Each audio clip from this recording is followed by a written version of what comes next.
broadcast personality Wesley Outland, and for the second year in a row, the Community Radio Network is excited to also be the voice of iRacing on LSRTV every Monday and Thursday night with the Northwest Racing Series for Cup and Truck. Join yours truly, Justin Prince and Samuel Dyer, every week as they race towards a championship. We're also on the radio in the Triangle in the Raleigh-Durham, North Carolina area at 87.5 WCRN and anywhere worldwide at wearecrn.com. Click play, check out the coverage, the power of radio to the imagination of the listener, esports style. We are the Community Radio Network, the voice of iRacing on LSR-TV. Check it out when you can, and replays are always up too. Let me tell you about MPM. McAllister Precision Marketing. They can assist up-and-coming racers with career advancement, promotion, and assist in sponsorship procurement. MPM also has media and professional etiquette training. They work with premier driver development teams and limited late models to late models. And they also help the teams to make it up to the levels of K&N, ARCA, Truck Series, and even NASCAR Xfinity. Contact Tanya McAllister today at McAllister Precision Marketing, 803-361-6199. Today, get on the board with MPM. CrateInsider.com is your one source for crate racing tech and more. Whether you currently race with a crate engine or you are thinking about getting into the sport, our website has what you need. CrateInsider.com has tech videos, interviews with experts, and the best products in the industry.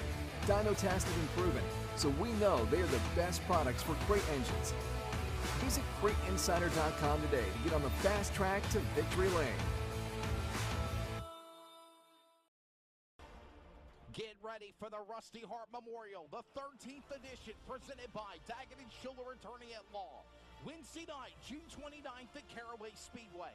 A triple main event of late models and modifieds. Smart Modified Tour, late models, and 602 mods.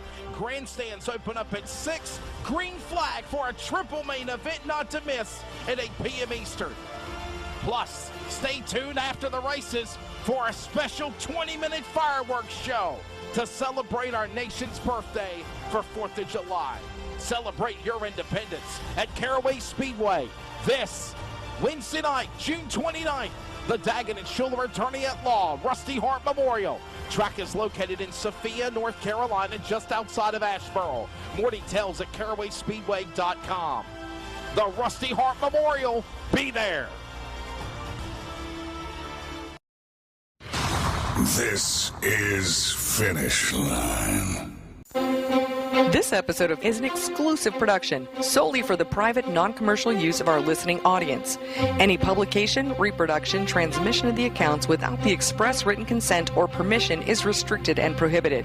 To hear this replay or other previous podcasts, download on iHeartRadio, iTunes Radio, and TuneIn. As always, this show is for you. Thank you for listening.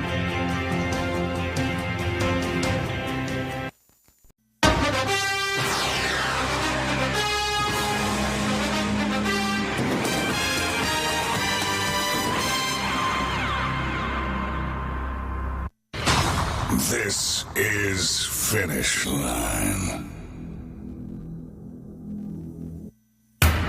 Undisputed, unrealistic, unscripted, and unrehearsed. This is Finish Line, a weekly podcast talking about the positive and negative of motorsports, asking the questions to drivers, promoters, and personalities, getting the information and responses of the sport others dare not to ask or even discuss. This is Finish Line. This radio podcast is from the heart, an in-depth analysis of everything in NASCAR, NHRA, IHRA, IndyCar, grassroots motorsports, asphalt, dirt, drag racing, karting, tractor pulling, boat racing, demolition derbies, and much more. From touring events to national, regional, weekly, and more. This is the podcast where the bull stops here. Whether it's asphalt, dirt, or drag racing, or anything else in life, there is always a finish line.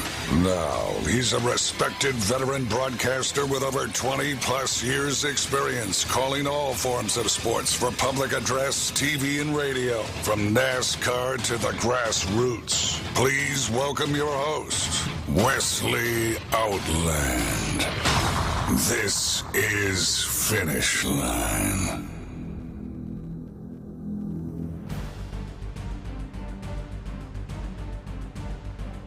And a live Finish Line Motorsports show. Happy Wednesday afternoon to everybody. Not only is it hump day, it is also race day. Welcome to our first ever live Finish Line Motorsports show on location at a racetrack. And we are ready to go here. I'm Wesley Outland. Hopefully you're settled in for the next couple of hours as we preview the 13th running of the Daggett Schuller Attorney at Law Rusty Hart Memorial. In addition to that, the Revolutionary 99. I'm up top side here. We have got a plethora of guests. And it takes a lot of people to make this happen, of course, for our program on Fox Sports Radio in the Carolinas, as well as on our video coverage live in Wichita Falls, Texas. My producer, director, the man in my ear, Charles, what's up, buddy? You ready to do this live from the racetrack? Oh, I was born for doing live shows like this. It's going to be a fun time. And joining me right out of the gate is Mr. Chris Williams. We're going to get this started. And I'm glad you're able to come up here and join me because a busy day, a special day, the Rusty Hart Memorial and the Revolutionary 99 tonight. Oh, absolutely. Darren has vision of some of these races. I thank Darren for when we come back in the Smart Tour a couple of years ago. He was the one raising his hand the most. And, to do some of the events that he have had and doing right now with the Rusty Hart, it's been, a dream come true for us as competitors that we have a platform like Caraway Speedway to showcase our stuff. So this is a good race. I know a lot of people race with Rusty. I know Jimmy Wallace has, great relationships, with the family and everything there.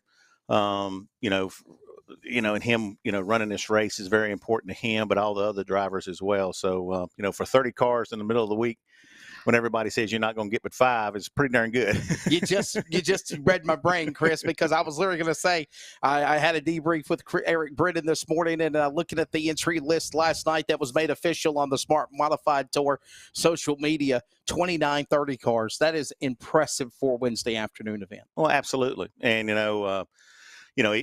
when we first announced this, and me and Darren put our heads together and wanted to do it, the week that precedes or kicks off, preludes, I guess you could say, the 4th of July weekend. Everybody's like midweek, you won't get any cars. Everybody's on vacation. I'm like, well, we're kind of doing it before they get started. Exactly. Yeah. And number 2 is now talking to the drivers and everybody, they look forward for the week off. They look forward. They don't race the stadium. They don't do the other things going on. Everybody's like, man, I'm glad now it's here. I'm glad it's done. So far, so good. It's all measured by how many people come to the grandstand. So for people that are watching on Finish Line, this is Chris Williams, the longtime promoter for now 2 or 3 years of the Smart Modified Tour. But you've been in racing a long time, from your NASCAR roots to where did the idea come to pick up a touring series? And obviously the Smart Modified name has been around in this area of the Southeast for at least 25, 30 years.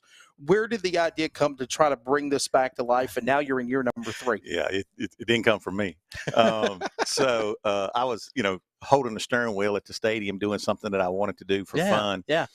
And Buzzy called me, Tom Buzzy called me, and he says, hey, man, there's a few people talking about kind of getting us a platform to run the Southern Modifieds again. And I'm like, well, what's happened? Where are we at?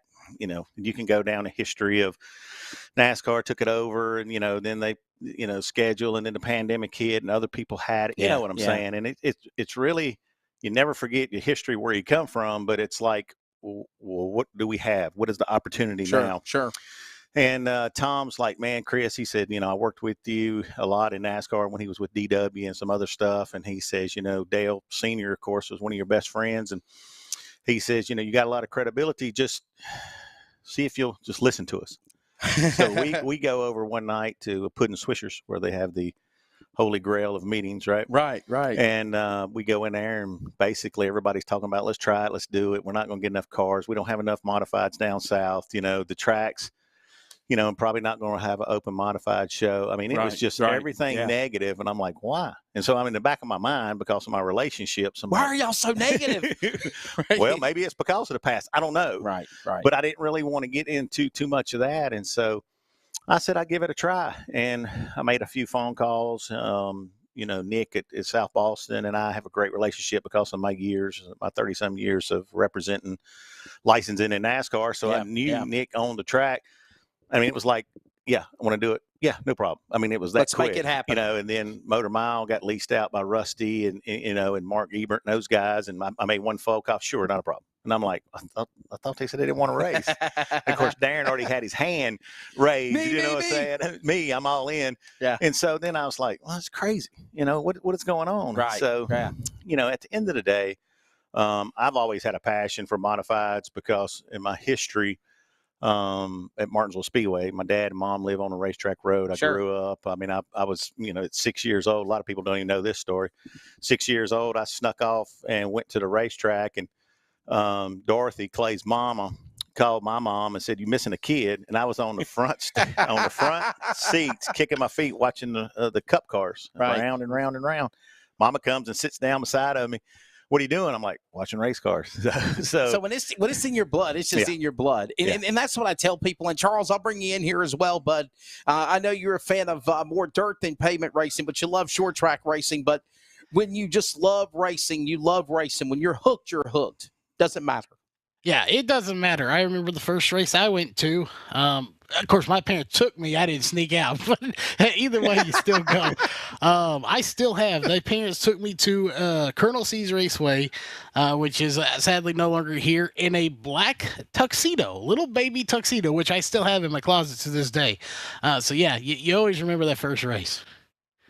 Absolutely. Chris Williams is with us at the Smart Modified Tour. By the way, CarawaySpeedway.tv for the Rusty Hart Memorial. For the Revolutionary 99, you can go to Flow Racing. Flow Sports will have coverage already here. My buddy Brandon out of Florida getting everything set up. Eric Brennan and myself will be there for the coverage. And I'll say this, Chris, the names of drivers that are back here in this pit area, they've been practicing all morning. And now things are kind of died down. Everybody kind of having a little lunch. You got Bobby Labonte. You got the Myers family. You got Bobby Meismer. You've got Brian Weber. You've got Putman. You got Putman. I mean, look at the list here. I mean, it's amazing. And I say this humbly. Out of 30 cars, 30 drivers have a shot to win this race. And mathematically, probably 22 out of 30. We were just talking about it this morning. Tommy Baldwin's pretty much, kind of leading both championships technically. And, he's down here running, they've got a race in Seekonk tonight. Hirschman's not here and a few others, but, travel has a lot to do with it, and what you're racing for. So, it's pretty cool that those guys know that any given week in the Smart Tour, which, we've been off for a couple of months, but, there's 15 to 16 that's going to win, but a right strategy is 20-something. Oh, yes. And so the cool thing is they're racers, and, they love running side by side. You see a lot of respect in our series right now. And plus, with the tires going on, there's always a game within a game. Yes. You know what I'm saying? And so these guys really enjoy racing the Smart Tour. They really race, these tracks as historical tracks down south, and when you combine them with this weekend, the history that Caraway has of running midweek, it's going to be a show tonight for sure. And I'll say this, a testament of the drivers and the teams, your officials, everybody here in racing here at Caraway Speedway and the Smart Modified Tour, Chris Williams, because gas prices are in flux. I mean, heck, my Ford Fiesta down there, back then I could put $15 and fill the tank up 2 years ago. Now it's $55 to fill a tank, and it's crazy. That's not counting tires. That's not counting race fuel. Yeah. But amongst everything that we're dealing with on the personal level to survive on inflation, there's still a great car count. There's still a great turnout of atmosphere of drivers and teams and people that want to support this Smart Modified Tour. And let's be honest with you, Chris, you ain't really had that much of any kind of a break.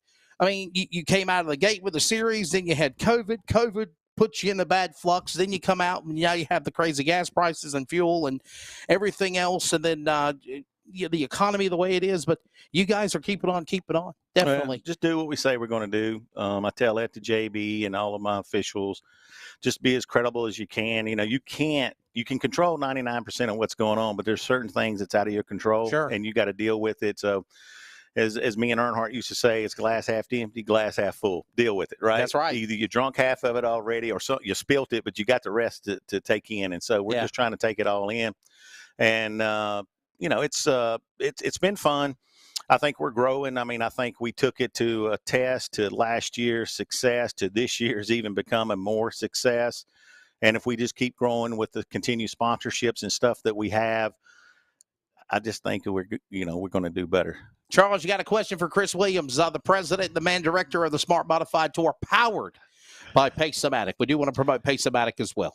Well, it was our first live show being at a real track, and I'm going to come up with a food question to ask here. So my question is, of all the tracks you've been to with the tour, if you had to rate them by the best one single food item, which track's going to be your favorite? Bologna burger. Sobo? Well, I was there last week for the SRX, and Don Hawk was eating one, looking at me like, you caught me. So, and look, you go to Martinsville, you got the hot dogs. We were just talking about this the other night. So there's different, Carteret's got its own deal. Everybody's got their own. We'll be there Friday. Florence has their own deli sandwich. That's right. So everybody has their own niche, so, you just got to partake, you don't really rate them. You just, when you're there, you That's eat. right. So, that's right. So that's my answer is I can't rate them because they're all good. So you just pick whatever you want to eat, you eat, basically. Yeah. So, well, listen, Chris, I got one more question for you. We've got Darren Hackett on standby. He's ready to come in the box on deck here on Finish Line, live from Caraway Speedway from the 13th Annual Rusty Hart Memorial. You need to be here. If you're in the Triad Piedmont area of North Carolina, it is a beautiful day. The drivers have been practicing all morning. They had a morning session. They're going to come back at 3:30 and prepare for the afternoon program. Green flag is at 8 p.m. Eastern. Darren Hackett will have all the details on that here in a few minutes on the program. But, Chris, we're final question here on Finish Line, live from Caraway Speedway.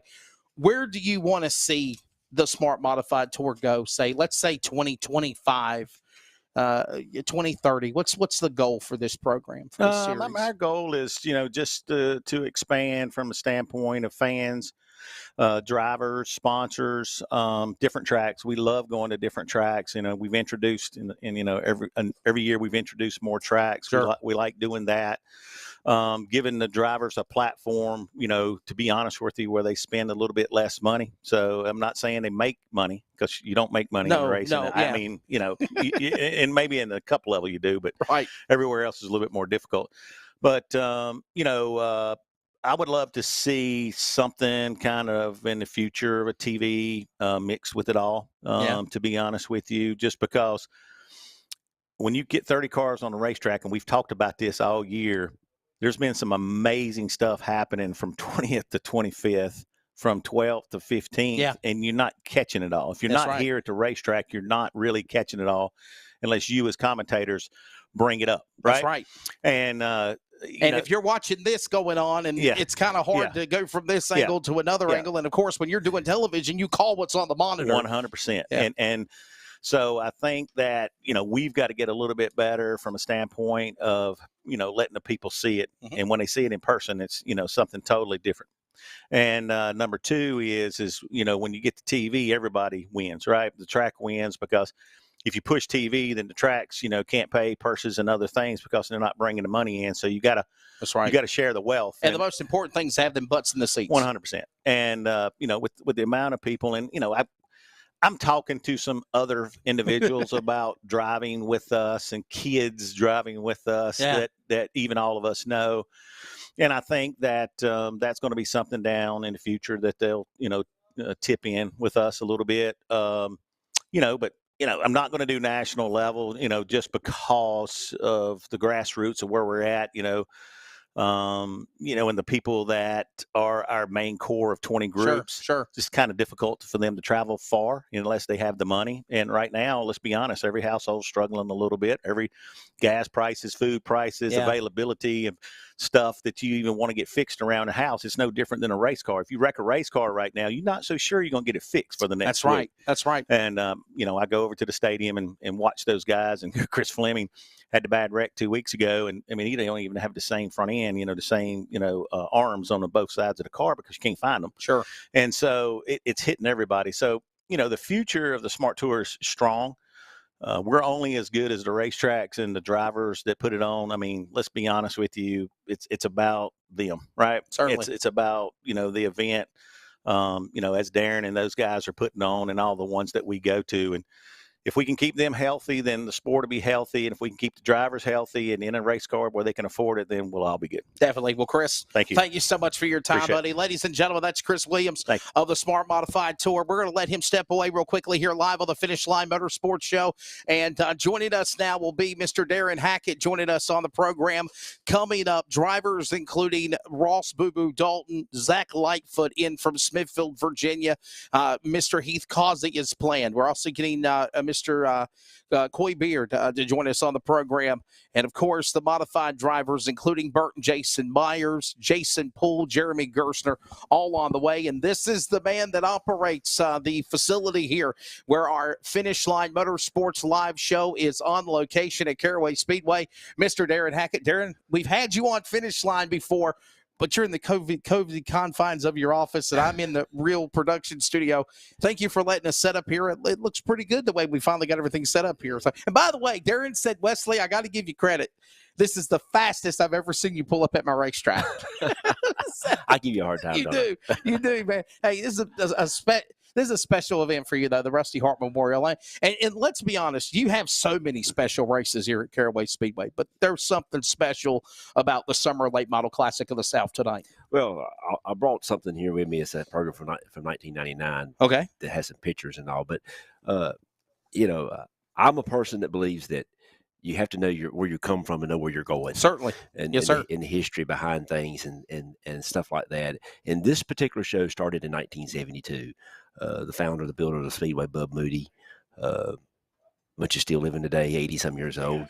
The track was dirt then. It's the same configuration. Right. But anyhow, he run a big dirt show, and Donald Tucker was running here all the time. He won the show. And by the way, Donald Tucker was the father of Ray Tucker. Right. And he won all the money, Yeah. Anyhow, it led to some issues that turned into a strike. And a strike in racing? Yeah. And so the next week, then 2 or 3 cars show up. And so he shuts it down. He paved the racetrack and put the walls up in 3 weeks. Opened back up. Jimmy Henderson won the first race on asphalt. But we wouldn't be sitting here today had those things not happened in 1972 on Wednesday afternoon. And I'd have to look on my phone exactly what that Wednesday was, if it was the third, the second, the first, whatever. And I don't know how Bub came up with the idea to do it. Right. But anyhow, to make a long story short, he paves the racetrack. The gas shortage comes. I think he ended up shutting down in 74. Sure. But the debt load, everything that he done to beat the strike was against him. In other words, you went from dirt to asphalt, so you're short of cars. Because all the cars were local cars that were dirt cars. Definitely. So now you got guys that my dad had a race car here. Gardner Ruth was his driver, and Ronald Fox was coming here wiring them out from Hickory with an asphalt car, and they had a dirt car. They've later built one and become the car to beat. But anyhow, make a long story short, he doesn't survive 74. So that fall, he shuts it down in May of 74, I think it was, and he doesn't survive. And my dad talks Thomas Brothers Country Ham into purchasing a racetrack, or he is in the he's working this with them. This is a Ham production. Well, Thomas Brothers Country Ham on the 00 Sam Hard drove. Okay, yeah, Sam Hard car. Right. Yeah. In other words, Howard Thomas was the guy that furnished the money. He didn't care if the car finished dead last, if it was leading the race when it fell out the race. He brought the B&R motors in. We all know about the B&R motors. In other words, he had different people drive it. He had the most success with Sam Hard. Right. But what I'm getting at is Sam built the cars. He could even build a motor, but Howard had different people build a motor. But when it got to B&R motors, Sam really become tough. But anyhow, make a long story short, Dad and Howard were good friends and all that. Their plant was about a mile from our restaurant, Dad's restaurant. My dad had a 24/7 restaurant. So anyhow, he said, Bub's wanting to sell the racetrack. So anyhow, they bought the racetrack mainly to test. They were ahead of their time. Nobody was testing in 1974. So they just wanted to practice. Right. That was it. Just so to get anyhow, time. so they don't race in 75, leave it shut down. Right. Where we're at now was a little 10x10 tower. These same grandstands were here. Not the ones in turn one, but anyhow. Right. So Thomas Brothers come in, built new restrooms, modernized it, put the entrance here behind the grandstand and this hill that everyone complained about. So Dad finally moved it up there in 99. See, I always liked the entrance over here. But anyhow, to make a long story short, had the strike not happened, it would probably still be a dirt track today, and we You wouldn't don't know be if here. it'd be open. We wouldn't be here. The Hackett's wouldn't be here probably. Right. Just point blank. I mean, it's sad to say it that way, but it's the truth. So anyhow, Thomas Brothers runs it in '76, and the Friday night sanction.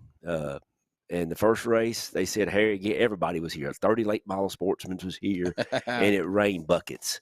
Rained the race out. Couldn't get out of the parking lot because they'd just redone everything, mud and all that. They got off to a bad start. They finally dropped the sanction, went to Saturday night. Anyhow, at the end of the season, Howard came to my dad and he said, I can't do that. That's not me. And he said, you need to take that racetrack over. My dad said, well, I don't know how to run a racetrack. So anyhow, in the process, Dad comes here in '77, and the rest of it's been a history for us. Definitely. But what I'm getting at, this show started in 1972, 50 years ago. Midweek shows. Yeah. Wednesday shows. And I'm telling you, 1978, the largest crowd ever for it, had a triple header. And that's kind of where I got this idea of the triple header this year. It was 100-lap modified, 100-lap late model sportsman, and 100-lap Daytona Dash cars or Goodies Baby Dash, Grands, Goodies whatever you Dash, want to call gotcha. it back then. Gotcha. A good field of cars, NASCAR sanctioned event. I think Richie Evans won the modified, if I'm not mistaken. And I think Sam won the late model. I don't know who won the dash, but the place was full. I mean, and it's still one of the largest crowds. It ranks in the top 10, one of the largest crowds. So everybody says all the midweek. Well, if we don't race when nobody's working, we will never race because in today's world, everybody works. Right. I mean, I hate to say it. And everybody wants to compete on top of one another on Saturdays or Friday nights for that Now, matter. I'll admit that a Wednesday night during the 4th is not like a Wednesday night used to be where every plant in town was shut down. Right. I get that. But anyhow, that's the history behind this. And but I was here in 1983. Dad was not here in 82 and 83. Bob Sweat promoted it. Dad had health issues and all that. Gotcha. And we come back in 84. But Sam Ard was leading the race, Busch Grand National race, and you can look up in the Busch history. And I think on lap 198, he spins out off of turn 4. Butch Lindley goes on and wins the race. Butch and Sam put on a lot of great shows here. 1976, Butch and Dale Earnhardt. That's the famous where Earnhardt puts Butch in the wall here on the front stretch and wins the race. Yeah. At no cost, Earnhardt was a no-cost guy. I mean, let's face it, he was determined to win races. He wanted it more, and he would say that. You heard him in interviews. He wanted it more than anybody else, and he did. He was that way then. Certainly. And he raced for Dad, and in 19, there's a picture right here. I just got to take a few minutes. Yeah, go ahead. And by the way, the TV lens is up here, so if you can kind of point into the screen. You can't see it, but this is a 1978 Charlotte Motor Speedway. His late model sportsman car with Caraway Speedway on the side of it. So look right here. The story behind that is he owed Hubert Hensley for a carburetor. And he finally talked my dad into giving him the money to pay Hubert for the carburetor. But the story is he didn't pay Hubert for the carburetor. He needed the money to do something else with to get to Charlotte. But anyhow, he got to Charlotte. So you promote my racetrack, and I'll give you the carburetor. And Dad was at Charlotte a year later, and Earnhardt's leading the Coca-Cola World 600. Yeah. I mean, so there is still success in this business. There's been success back then. There still is. But I was looking through there a while ago. Gary Causey held the qualifying record in 1999, and he's going to be in the race today. Yes, Gary Causey. Heath Causey, of course, won the most recent race, the Bobby Thanksgiving Labonte, Classic. 1987 track champion. Yeah. I mean, you right here it is. Going to be in a modified race here today. So, this race has went on, and it's been, the last time I saw Mike Porter was right here on a Wednesday event, and he passed away a few months later than that. But right. This has been an event that people come from other racetracks because they weren't racing on Wednesday. And, and hopefully that's what's going to happen tonight. But we don't know that. But I mean, will it be a hero or zero? In addition to the Rusty Hart Memorial here tonight, and again, you can watch it on CarawaySpeedway.tv. The Revolutionary 99 for the Smart Modifieds will be on Flow Racing. But there is a great fireworks show planned. You got a great field of late models and modified drivers. We're going to have them on the program here with you shortly. But, you look at your hat you're wearing. This is the home of the North-South Shootout. And the next time that the big boy modifieds that are here tonight for this Wednesday night, July 4th preview show are here for the Rusty Hart Memorial, you're not going to see them again, Darren, until your big event, the 20th annual Cars Tour, Cars Tour, Cars Pro Late Models, and the modified North-South Shootout in November. Yeah, it's bittersweet.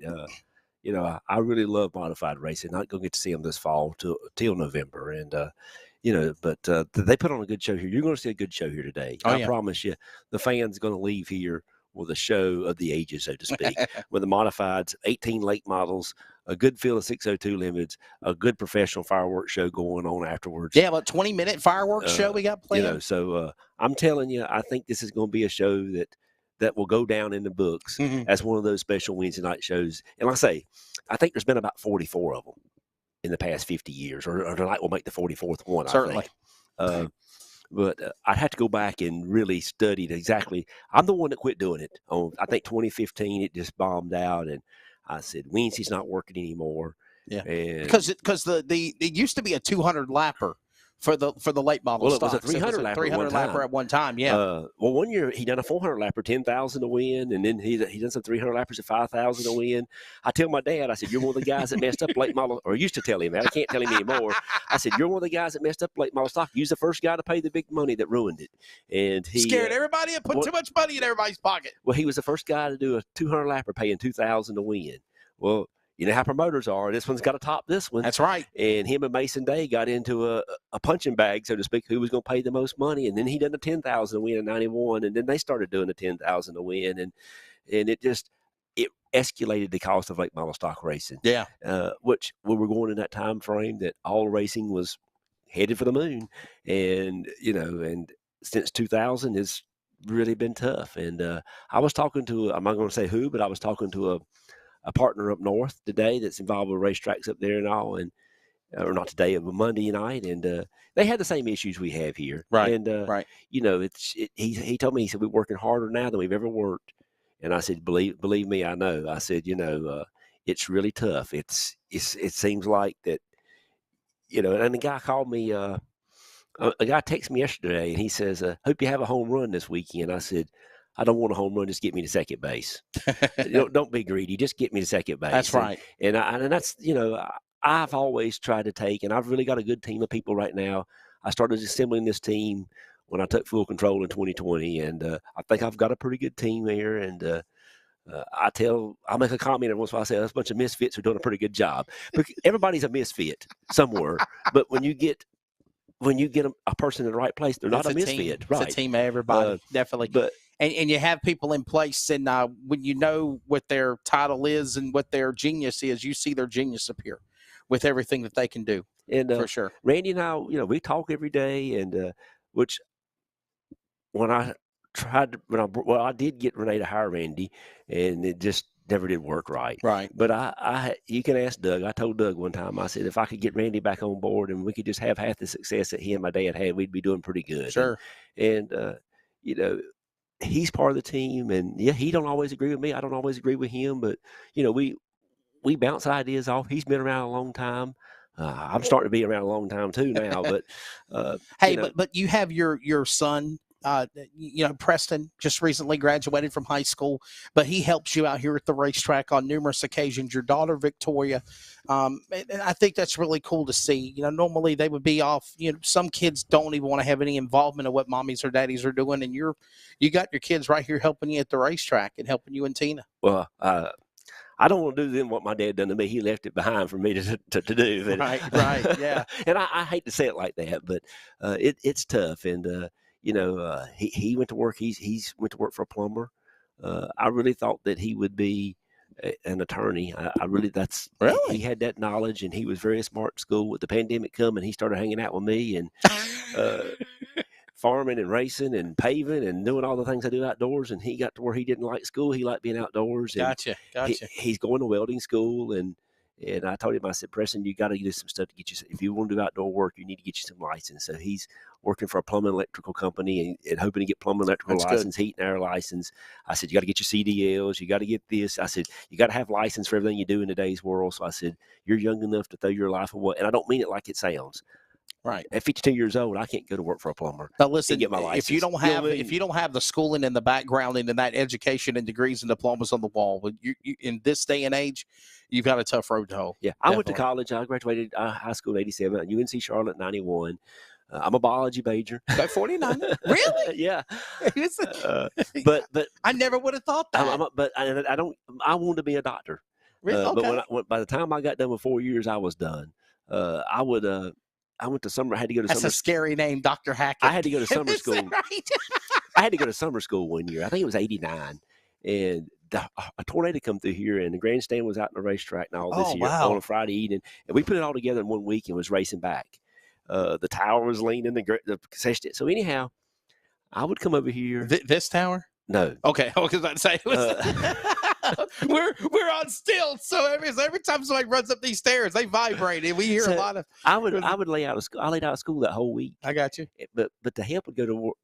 The guys working here would go to lunch at my dad's restaurant about 11:30. Well, he knew I didn't get home at about 12:30, 1 o'clock. So I'd have to stay and work by myself while they was going to lunch. When they get back, I would go to lunch, so he wouldn't know that I was over here working, because he would even though he wanted me here working, he wouldn't have wanted me to miss school. Right. But Preston's fallen. I guess what I done. I love that being outside. I can't handle. Even though I was in a restaurant, my sister taught me to go in the restaurant after I got out of college that fall, and just helping out a week or two, and I stayed for 10 years. And right. You see different people there every day. It's not as bad as being, but I really love being outdoors, and I love doing the racing business. I tell you, Charles, you got anything for in Texas for the promoter of the Caraway Speedway, Mr. Darren Hackett, on Finish Line Live Motorsports Show? I'm trying to come up with a question. I like food, so I'd like to be there too. But I'm with him. You know me. I like to be out flying my drone, running RC cars, whatever it is. I don't like to be cooped up. If I'm not doing a broadcast or the podcast, I'm with him. I want to be outdoors doing something. Well, not when it's 110 outside in Texas, but I still like to be outdoors doing something. Other than just the mundane. Everyday 9 to 5. Okay, so basically he has no question for you, Darren. Basically tonight is the Rusty Hart Memorial. Thanks, by the way, to David Daggett, Griff Schuler, Daggett Schuler, attorney at law. 13 years now? They've been the title sponsor of this event, or at least 11 out of the 13 they have. Something like that. And and David's in Germany, but I know he said he's going to be watching the race tonight. Griff Schuler's going to be here. He's going to give the command. He's going to be waving the green flag. So, my segue into that is sponsors and why they're so important still, even to this day, for racing, especially like an event like the Rusty Hart Memorial.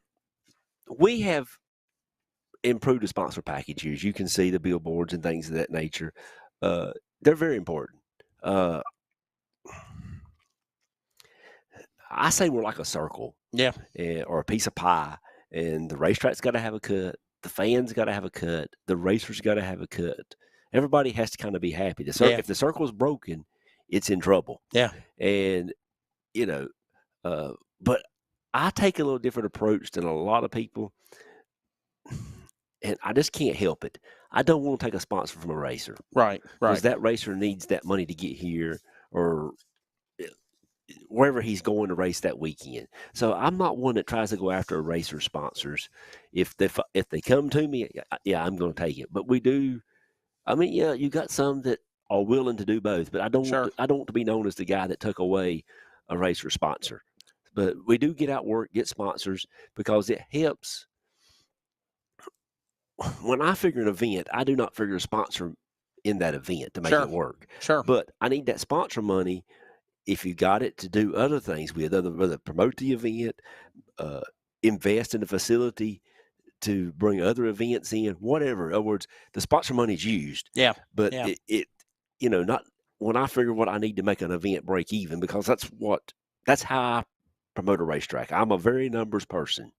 Other week, after we did the monster truck show, Tina was out of town, and I sit up to 4 a.m. running all the numbers. Because I'm a numbers person, analyzing the park and analyzing. I mean, I knew how many people per car, how every dollar an adult spent.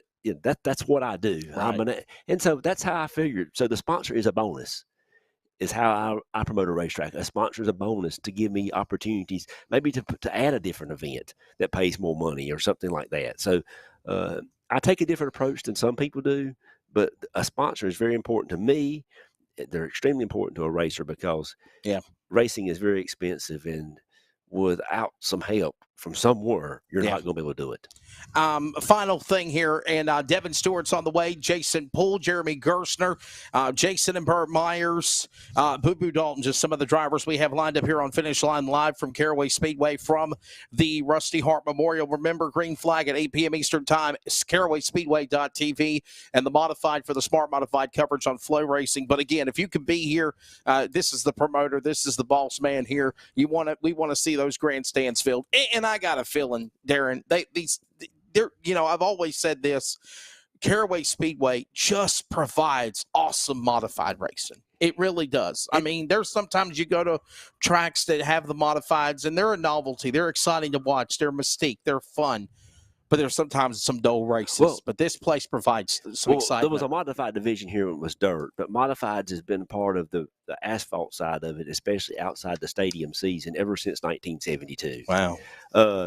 And when some of the Friday night shows, they were home in 82 and 83, they were here weekly on Friday nights. I think they were here weekly in 73 on Friday nights. In other words, modifieds has been part of a staple here. Yes, off and on for the last 50 years. But as a kid, where I really got to loving modified racing was when we go to Martinsville for the doubleheader back in time. Certainly.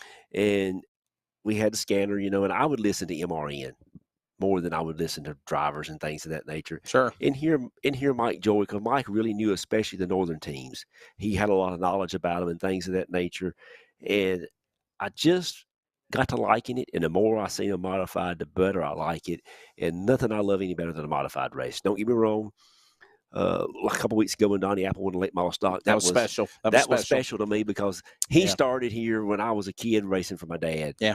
And we had him on Finish Line the he's following not a whole Wednesday. lot older than I am, but it just, and other veterans that I've seen, that's still able to do it, that really excites me. Or maybe their kids are doing it now.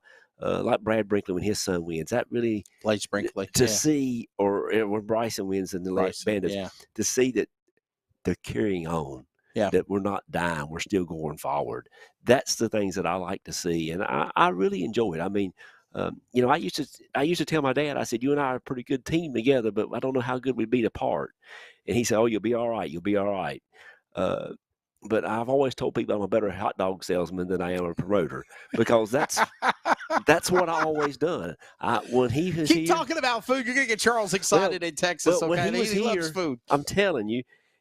He would drive up at 3 o'clock. His racetrack was back then. You opened the gates at 4:30, 5 o'clock. He'd get an hour or two early. I had his racetrack ready to go. Right.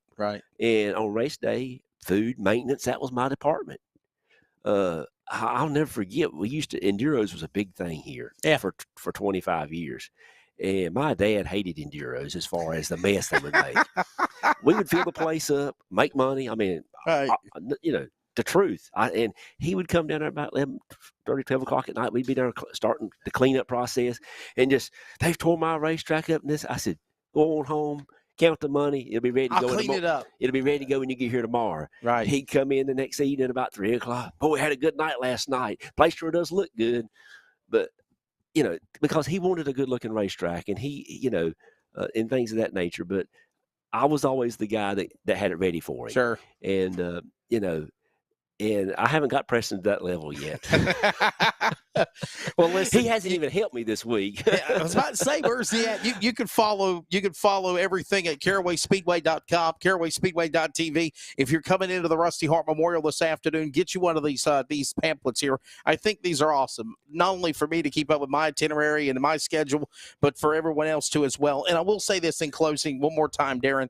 Tonight the race, and then right out of the gate, you race again on Saturday for the Firecracker 200, and that's the regular scheduled prestigious race you have on 4th of July weekend. The sad part is I haven't been able to promote it like I would like to, because I don't want to get too much on Facebook and all and confuse people. Right. So let's get past tonight, and then we'll start tomorrow. Gotcha. Yeah. That's what Randy actually told me, to cut the voiceover and the promo and everything tomorrow or tomorrow night. So, that makes it tough when you do two shows this close together. Yeah. But I was looking there. My dad had 45 events scheduled in 1999. I think I'm up. This is event number 18. This is event number 18, and that's a long ways from. We were down to 7 or 8 events in 2019 here.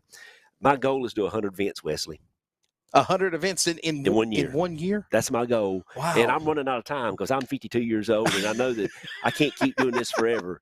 But, you know, we'll get Doug Smith on here. I mean, I know he's going to have some awesome stories. Where are you going, Doug?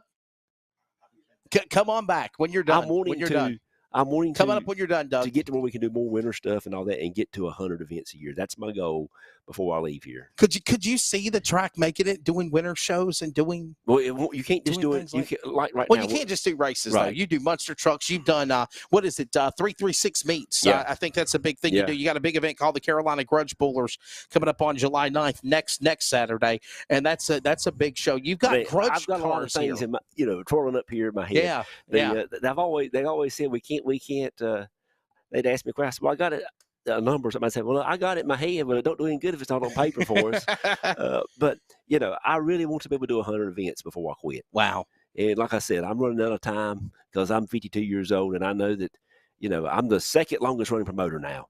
My dad is like 40 years, and I know I'm not going to make 40. Not going to try to make 40. Bub. I think I'm in my. Why do you say that? You might stay alive till you're 90 or 100. You never know that. I think Bub had 9 years, and I'm at 11 or 12 years now. Okay. But and I know that I might make 20. Okay, so Charles, you said there was a question coming in on the chat from one of our guests or fans.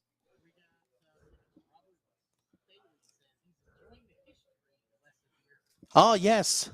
Yeah, Rob Staley, of course, from green to checkered. He's actually going to be here, and he's also an announcer at Orange County Speedway. That was going to be my final question I was going to ask you, Darren. I know this is obviously your baby. This is your baby. Caraway Speedway is your baby. I get that. Is there another racetrack that you really enjoy going to? Well, Doug Smith is coming up next, by the way. You want some more history lessons? I'm on Doug Smith coming up on finish line after the break. If anybody saw my Facebook page, I shared a post from 2016. We went to Concord. We done a crash and burn show, and Doug is very familiar with that. And I can't tell everything. I can't tell everything on this here. But anyhow, legal reasons or what? Yeah, but anyhow, I almost said something I didn't need to say. Oh wow! Okay. You almost got me there. But anyhow, we hauled buses and we hauled cars, and we done a crash show, and we had raced here on Friday night. Is that correct, Doug? Whatever it takes, Darren Hackett, right? With a Wheeler Modified show. And the other side went to Wake County and done an SMRS show. And Doug and I went to Concord and done a crash show. We left there. I couldn't even walk. I was so sore. Yeah. And it was hot. Oh, it was hot. Had a great crowd, but still didn't do any good financially. But I'm telling you what, Concord. That was a fun track. That's one of the tracks I went to as a kid. My dad carried me there in '82, I believe it was, for a dirt race. And I had never been back till we went there in 2015 with a shootout. And I fell in love with the place. You could sit there and watch that car go through that dog leg and that modified change sound, and it just do something to you. I'm going to have to say, I come close to buying it. Really? To keep it from shutting down, you came close to buying it? Doug knows the truth. Yeah. I told with it, and I said it just won't work. And now I'm saying that's and I've said this to somebody. That's when racing was racing. That was what Concord and the Big Ten series and this is no lie. I'll tell you the truth. I grew up. Well, if we had a race, we shut the restaurant down. It didn't matter. I'm telling you, he shut it down 2 weeks in the fourth one year because we raced so much. He said, we got to have a week to rest, and I played the farm the next week. But he had a 24-hour, 7-day-a-week restaurant. Right. He got ready to go to Martinsville for the doubleheader in '72, I believe it was. The help didn't show up. He locks the door and goes to Martinsville. It rains the race out. It rains the race out. The next week, the help don't show up on Sunday. He locks the door to the restaurant to go race. Right. The third week, he said, if I've done it 2 damn weeks, I can do it 3. And he never was open on Sunday again. When I went there, I come up with this idea we was going to do some Sundays. And because back then, you got to realize I went to work in the early 90s in the restaurant. Right. And you couldn't get racing. You couldn't get the cup racing everywhere. It was on TNN or something like that.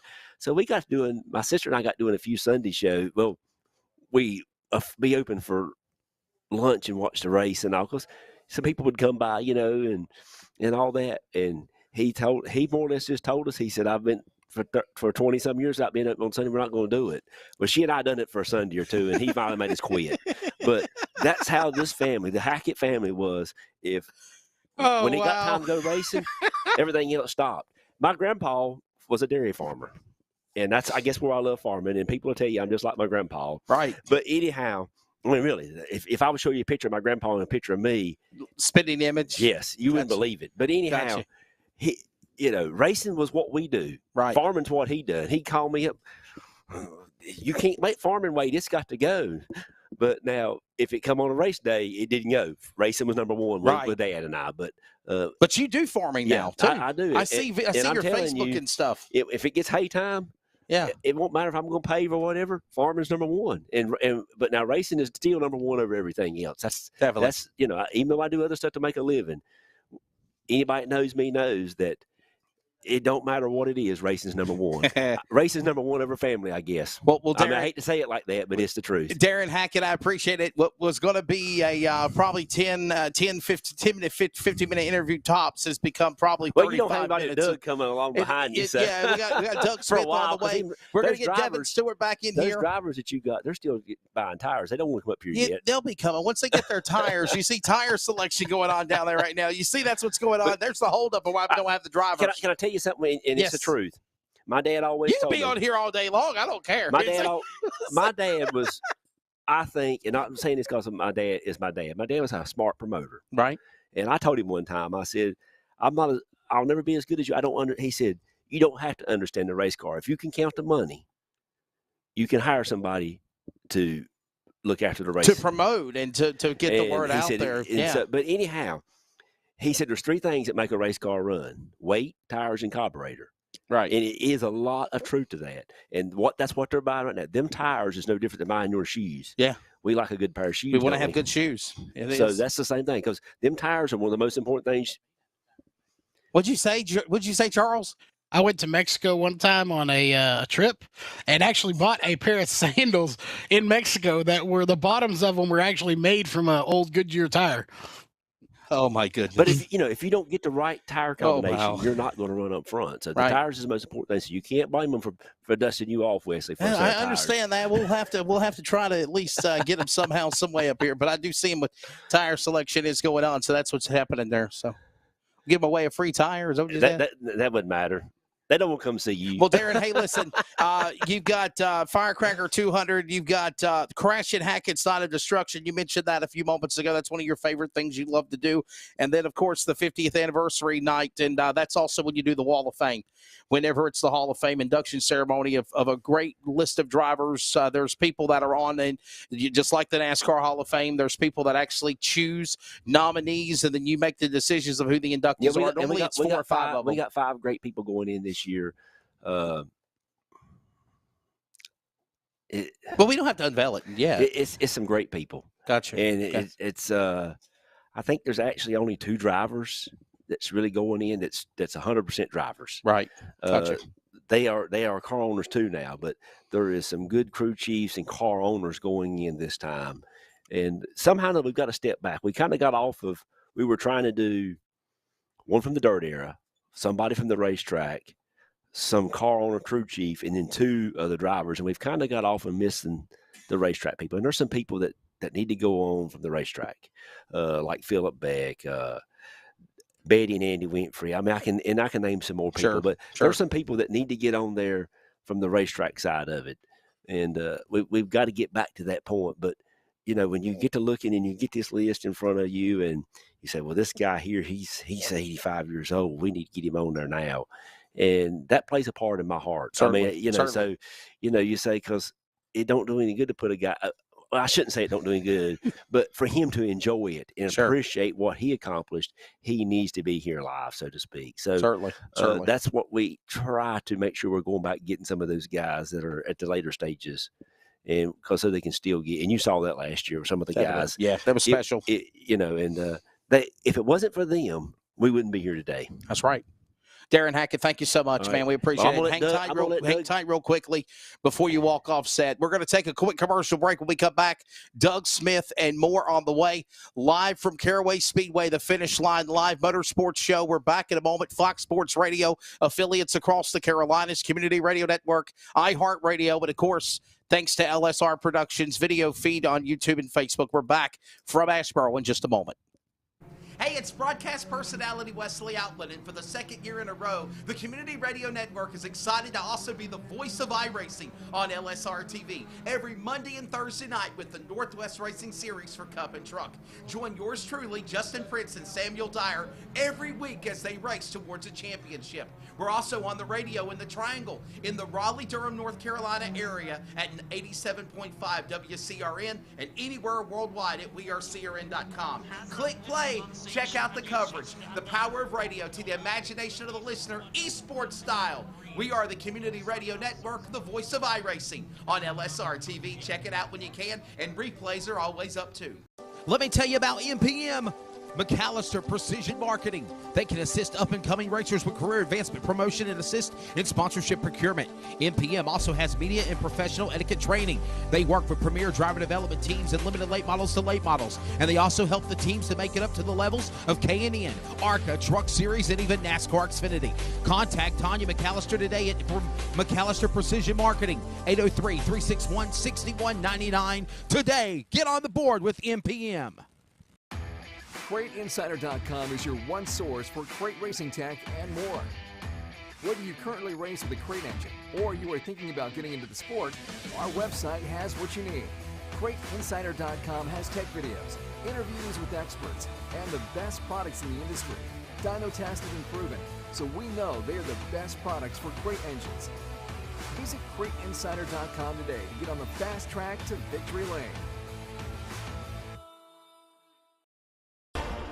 Get ready for the Rusty Hart Memorial, the 13th edition, presented by Daggett & Schuller Attorney at Law.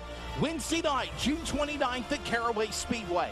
A triple main event of late models and modifieds. Smart Modified Tour, late models, and 602 mods. Grandstands open up at 6. Green flag for a triple main event not to miss at 8 p.m. Eastern. Plus, stay tuned after the races for a special 20-minute fireworks show to celebrate our nation's birthday for 4th of July. Celebrate your independence at Caraway Speedway this Wednesday night, June 29th. The Daggett & Schuller Attorney at Law, Rusty Hart Memorial. Track is located in Sophia, North Carolina, just outside of Asheboro. More details at carawayspeedway.com. The Rusty Hart Memorial, be there. Oh. Hey, welcome back to... Oh, wait a minute. This is Finish Line. You got to do it right, okay? That's what I pay the guy for. DavidLeeImaging.com. If you're ever interested in any of the work that guy does, he does Munster Jam, he does Fox Sports, he does Westwood One, and of course, it's awesome to have him as a friend and do our voiceovers for Finish Line and the Community Radio Network. Charles is in Texas. I'm Wesley Outland. We've already had on Chris Williams and Darren Hackett. All right, so this man right here is going to talk about doing video production as well as preparing for broadcast. This is Devin Stewart from Appalachian State. Go Mountaineers, right? Didn't you graduate? And it's Appalachian, not Appalachian. We're in the South, okay, damn it. This is Appalachian. I say Appalachian, right? Appalachian State Mountaineers. Yeah. And then, of course, this guy right here, this man right here is like a legend when it comes to announcing, running racetracks, raising hell. Some things I should do and some things I probably shouldn't. Doug Smith, welcome to Finish Line, buddy. Man, another Rusty Hart Memorial, another special event you're a part of this year. Well, it is. And anytime, the history of Rusty Hart. Yeah. And going back into the Hart family, Doug and Devin. The accident that took place and the tragedy that the family went through. And I grew up in an era where race car drivers and the racing community was really tight. You beat the brains out of each other all the time and on the racetrack. But when you had a beer afterwards, open up the pits, we'd have a beer, have a good time, talk about things, and tell lies. The good times. Calling up the women. You missed that last part, right? Yeah, I did. We did that once or twice too. And of course you had to have some interesting sponsors like MAL. whatever that is, right? It was 14 nightclubs. Oh, okay. Ladies of the evening nightclubs. Devin, cover your ears. He's a college graduate. Keep this show rated R, okay? They would give me like 150 to 250 passes for me to give out during the course of my time out through. So, that was always fun to do that.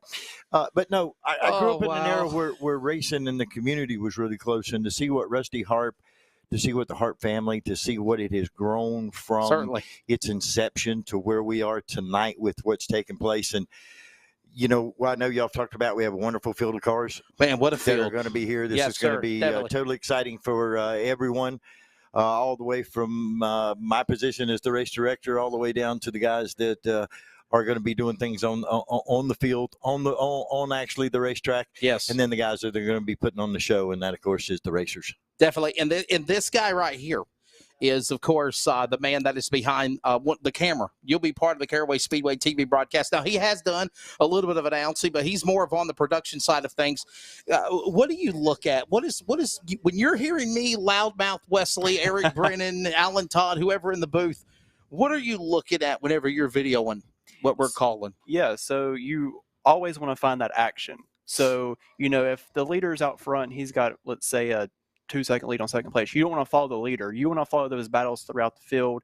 If you're talking about a driver, if you're profiling a driver, you want to show that driver so the audience knows who you're talking about, what car number they are. But it's always about following the action that's happening on the track at the time and not just simply following the leader around the track.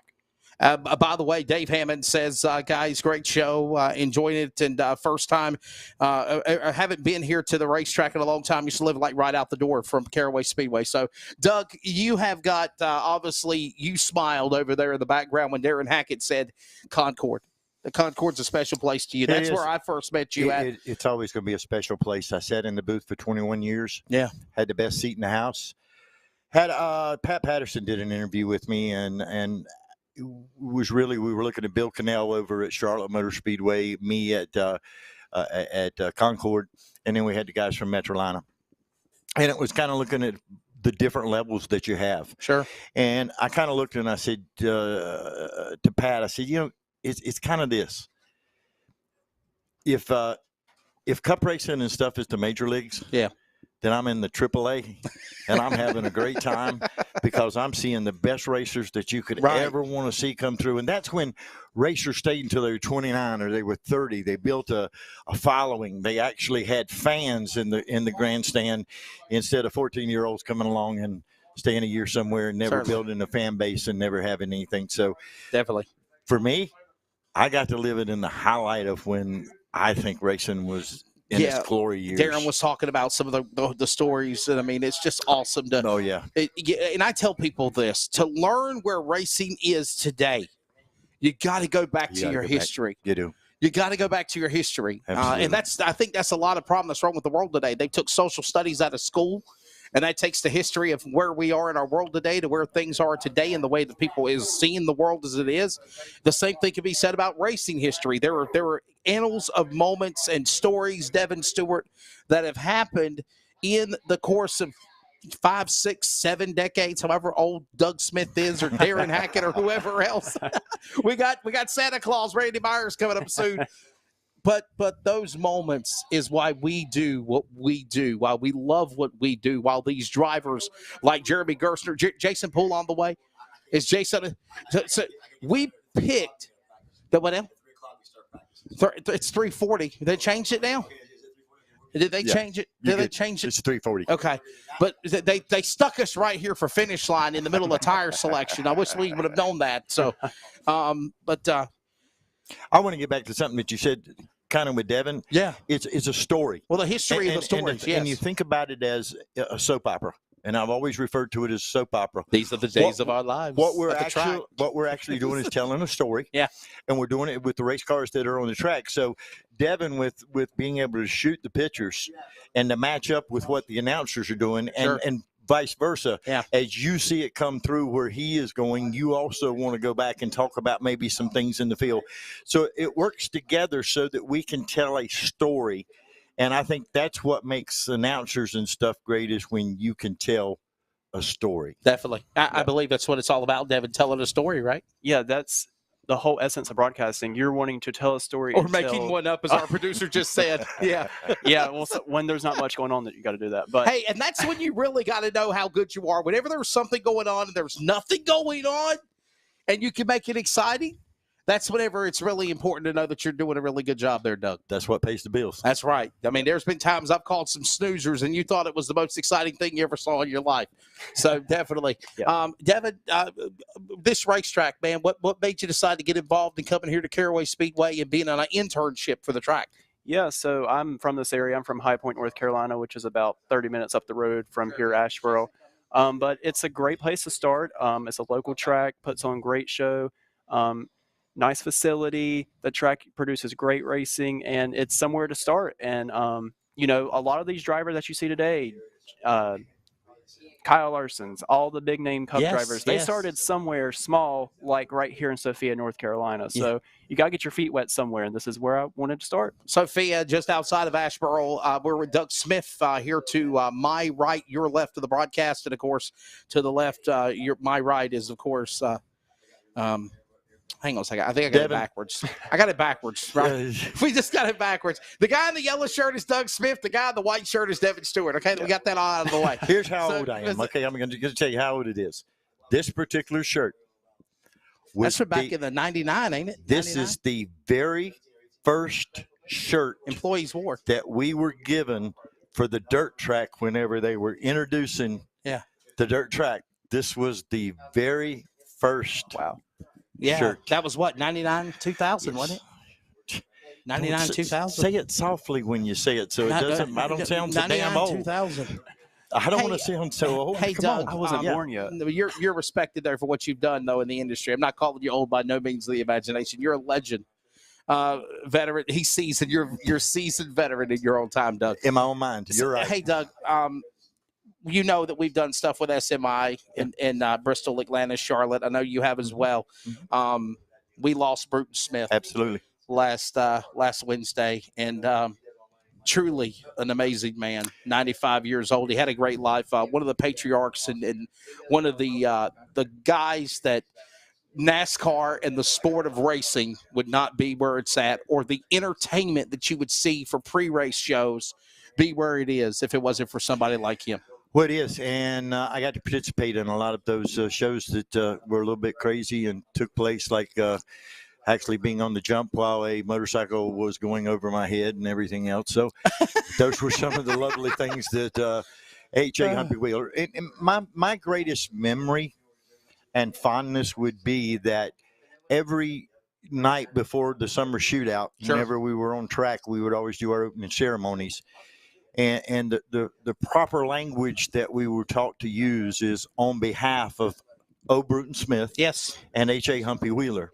And that's kind of how we started out everything that we did, because those two men were promoters when people didn't know how to promote.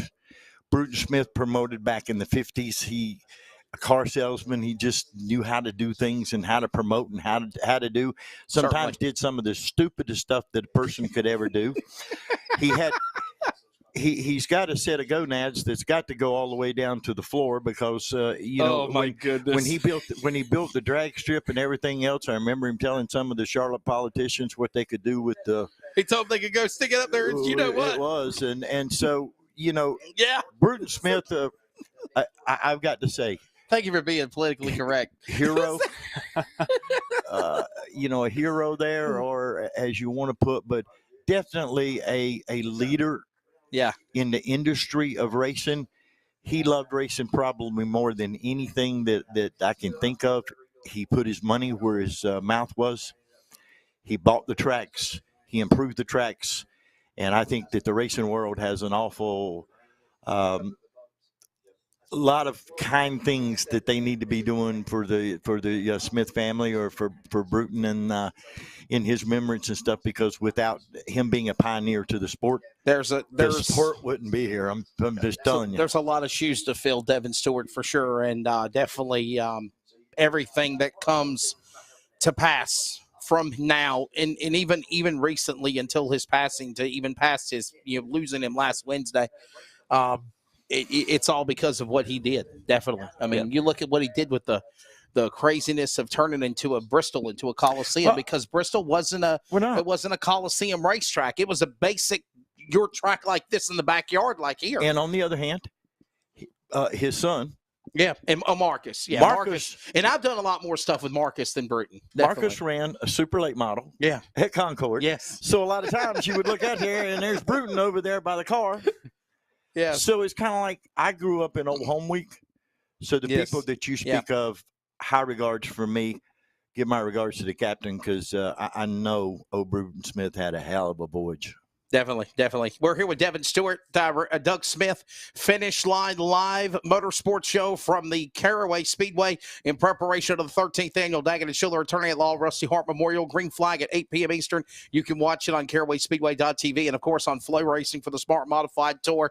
And also the Firecracker 200 this Saturday. And remember, Caraway Speedway Finish Line Motorsports Show live today. Friday, we are also at Carteret County Speedway for their big event, live Finish Line Motorsports Show. So we're really, really looking forward to doing this, son.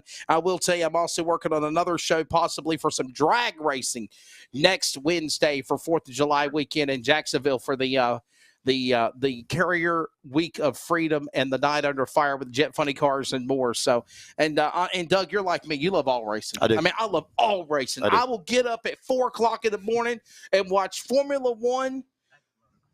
Or what'd you say, Charles? Listen, there's sometimes I don't even go to bed at 4 o'clock in the morning. Okay, I'm still wide open working. He was here by 10:30 this morning. I don't know what happened, but he did. He got here by 10:30. I was. You weren't even here. I know. I beat your ass here. You did. First time for everything. Definitely. But no, you got to love the sport. And Doug, I got to ask you this, because it's the first time we had you here on the program on Finish Line. Where do you see the industry heading? I mean, obviously, we're optimistic. And it's great things to see it's alive, because you got 30 modifieds of the best in the country in the Southeast here. You've got great former NASCAR champions. You've got a NASCAR Cup champion in Bobby Labonte here. You've got CBS, by the way. CBS is here, part of the SRX. Get ready for Stafford. And there's going to be a special video documentary from Caraway Speedway about Bobby Labonte running here and running this race, and then going up to Stafford for round 3 of SRX on Saturday on CBS. And so CBS is here. Matt Yoakum's here. You've got Steve Post from Motor Racing Network here. There's so many special dignitaries and people that are here that we call friends and colleagues. But back to the drivers, close to 20 late models, 30 modified teams, 10, 12, 602 modified guys, close to 60 cars for 3 divisions on a Wednesday afternoon at that. I'm going to say that I'm going to have my hands full for a while. What you think? That's right. You know, I'm looking forward to it. You got 17 late models right now that were signed in. The last list I looked at was 17 ready to roll.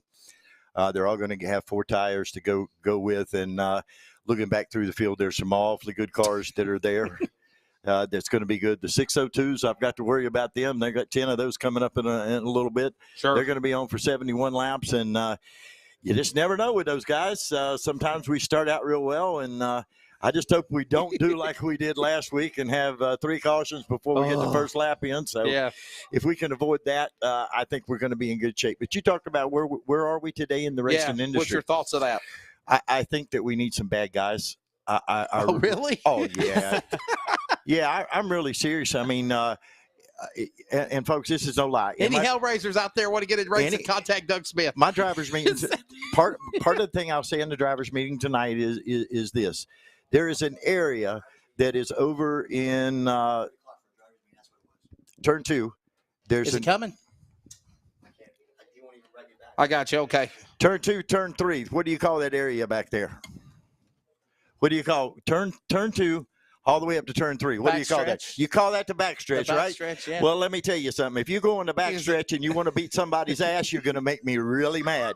If you decide to bring it around to the front stretch, you're going to make me mad, but I'm not going to be nearly as pissed off at you as I am if you do it on the back. That's 2 expletives in one sentence, everybody. We apologize. So I want you to know that when I say that we don't need guys loving on each other. No, you're damn right. You're exactly I think right. we need to go, with a good day, you had to hate somebody. Yeah. It's like, I don't like Jeremy Gerstner.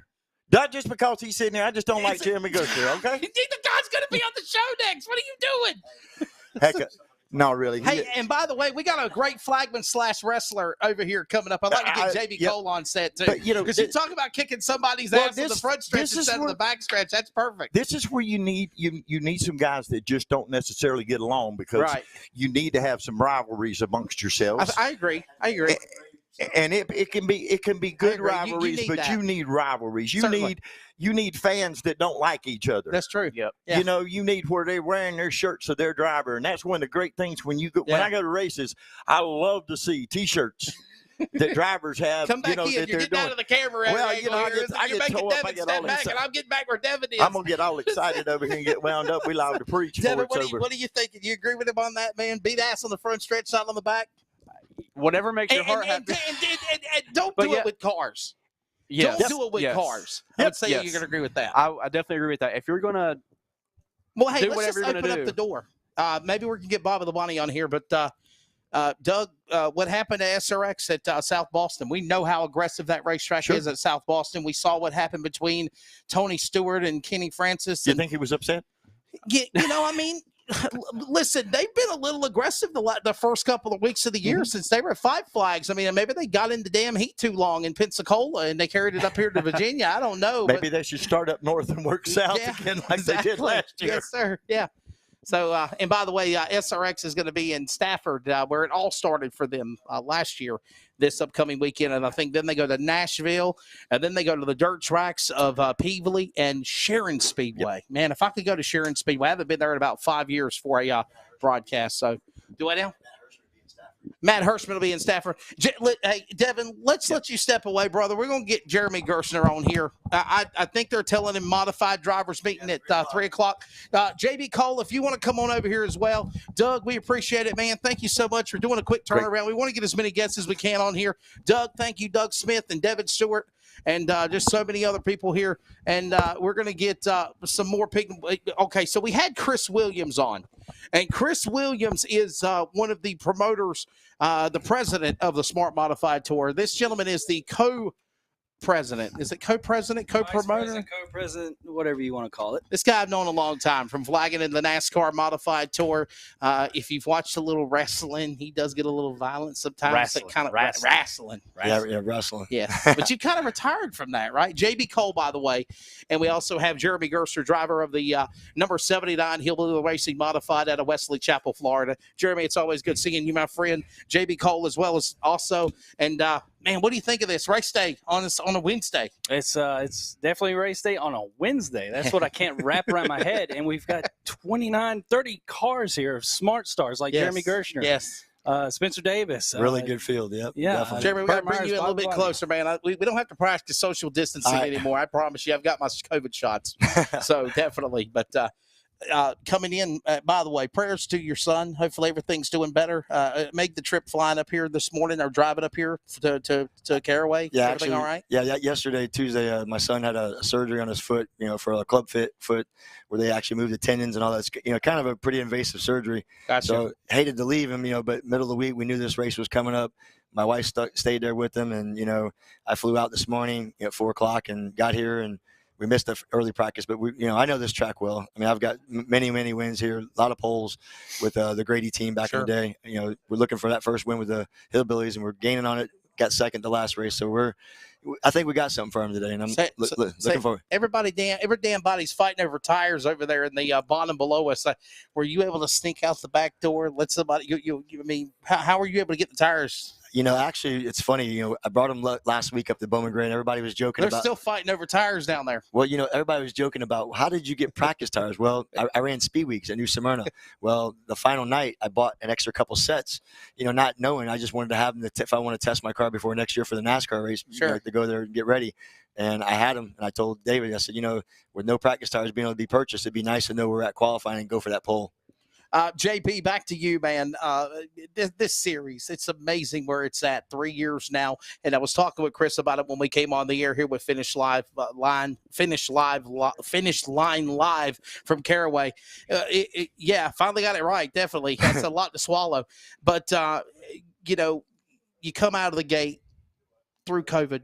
Then you got COVID. Now you got these crazy fuel prices and the cost of inflation. It sucks just to be an American and living here now, basically. Well, it sucks if you let it get to as much as everything is. Well, I mean, but that's the prime example. And I was telling that to Chris. Fuel is like $5 a gallon now.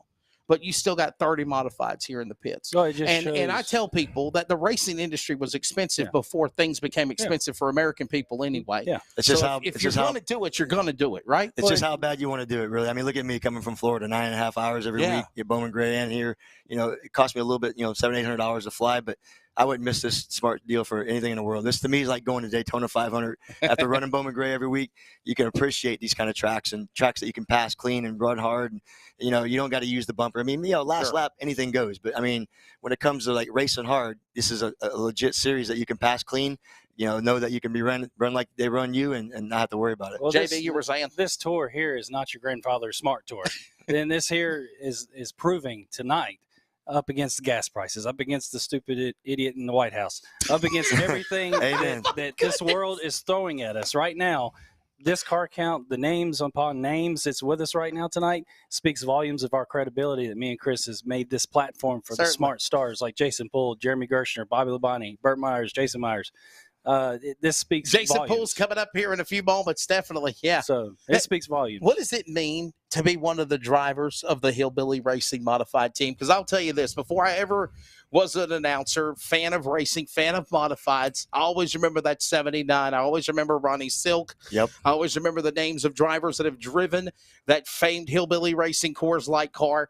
What does it mean now to be the behind the wheel and being a Floridian and they send you up everywhere to go run this car? Well, honestly, it's actually kind of a dream come true. And it's funny because, back in like 87, 88, I was a sophomore in high school and I used to go to New Smyrna every year and we'd basically run our Florida cars. And I've got over 180, feature wins between New Smyrna, Ocala, and all the Florida tracks. But so in 2012, my wife decided we were going to go run Bowman Gray and try the run with the Madhouse guys. Because, we figured, hell, we're getting beat up every week, tearing cars up. Why not go try it? Well, leaping forward back in 87, like I was telling you, Roger Hill had Woody Pitcock and Ed Flimke both driving his cars. Yes. Well, that year, basically, wow, those names were historic. That year, I had to put up with him on Saturday night too. Yeah. At the stadium. Okay, baby. Now here too. Well, that year actually, I joked with Roger. I said, one of these years I want to drive one of these cars, and he said, well, we'll see if we can get you in it. Well, that year, Ed Flimke wrecked the one car, and then Woody ended up winning the other car, which is actually the paint car that they still have today that Jason Poole's driving. Sure. So basically, it's kind of, full circle. Every year, me and David, when I was driving for Grady, we were doing so great. It's hard to leave something when you're doing so great. And, we never really split up. He just had another driver that was interested in driving it and, helping out with the bills more and live closer with Grady. So he took it over, and Brian's, did a great job for him. And he's a great guy and a good friend of mine too. But the thing is, it worked out because David called me and said, hey, me and Savali aren't going to do this deal together no more. Would you like to come drive for me? Well, I'd already committed to Tim Brown to run the stadium as the second car, team car. Yeah. So I committed to that, but I said I would love to drive on a Smart Tour. Well, it happened so late. It's, that driver crew chief gel is working now. It took a little bit. I mean, it took me and Grady 2 or 3 years, but then if we were in a top 3 qualifying and a top 3 in a race, we were mad. So now we're kind of getting like that with David now. So I'm thinking, here tonight or soon, we're going to be back in victory lane and get from 11th in points back up to that top 3 so we can go for the championship. Yeah, probably pretty good top 10, 15 runs for both Jason Poole and Jeremy Gerstner last time they were here with the Smart Modified Tour back in March. JB, you mentioned Bowman Gray Stadium, and one of the things I got to say is big kudos to Mr. Garrison, everybody at Bowman Gray Stadium, and you and Chris with the Smart Modified Tour. You guys aren't in a pissing match with one another. You're trying to work with each other. Yeah. You try to not race on top of one another. And honestly, if you're a promoter out there or you see a replay of this show, that's what we need promoters to do today. Series and tracks, they've got to find a way to work with each other. See, that's the way it was back in the day when I was growing up, going in the early 90s at South Boston and Orange County Speedway. Yes. The Kirkpatricks would go alternate, and everything that would happen here, you would want to pay to the next track to see what happens That's and right. what escalates over there. And Sobo in Orange County was kind of like Mason Day in the battle, back and forth every week, for sure. And there's so many good tracks in North Carolina that are unveiled because they never had modifieds, or they had them there. They just never had to show that the Smart deal is putting on right now. So, I mean, I'm grateful to be part of it. Like I said, I drive crazy miles, but I wouldn't miss it for anything in the world. And, I've actually won this Rusty Heart race. I'm not sure if it's 2018 or 19, but I did win it one year with Grady. So, I mean, I would love to do it again. Is that when it was an SMRS event? Yes, it was. It was SMRS, but Darren Hackett put it on. But, I mean, it was the same deal, but not quite the split. Not as big as this one, sure. we maybe had 15 cars. Now we got 30 cars did it, which is awesome. I mean, to me, and nobody wants to travel and run a series if they ain't got a good car count. I mean, that's what's so unique about Bowman Gray. Every week they get 25 to 30 cars. So now having this here, I mean, you could go any track in Florida right now. They're lucky to have 50 cars in the pits. I mean, total. I'm talking mini stocks, late models, anywhere. So it's like when people say, "Why are you so crazy about driving up there?" Well, that's why.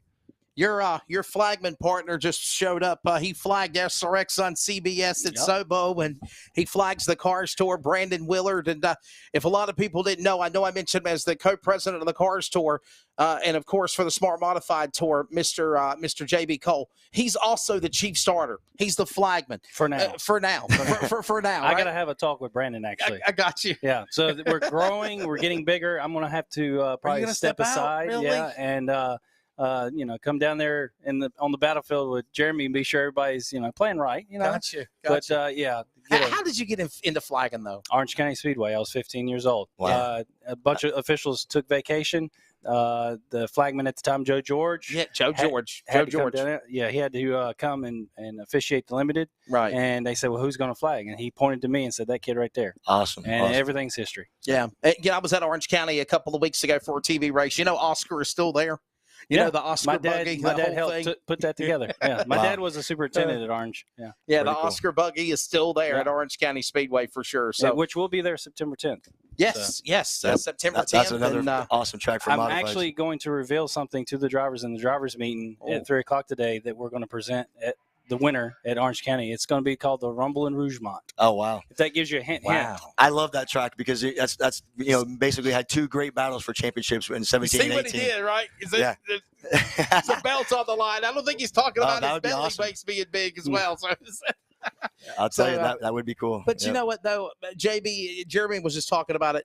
Orange County Speedway is another one of those racetracks that are just like Caraway. It's just so damn awesome for modifieds. Yeah, you can run high if you you're can tight. race out there. It's low. exciting. Oh, yeah. I've seen them do 3 wide here, and I've seen Mike Stefanik back in the Featherlight Modified say, we can't go through wide Orange County. Jimmy Spencer said, watch this. Yep. And they did. They did, definitely. Listen, JB, Jeremy, guys, thank you so much. I think we've got room for maybe 1 or 2 more guests. We're going to hey, wait a minute. Before you go, got a question. Charles has got a question for the flagman, JB I'm hearing Cole voices.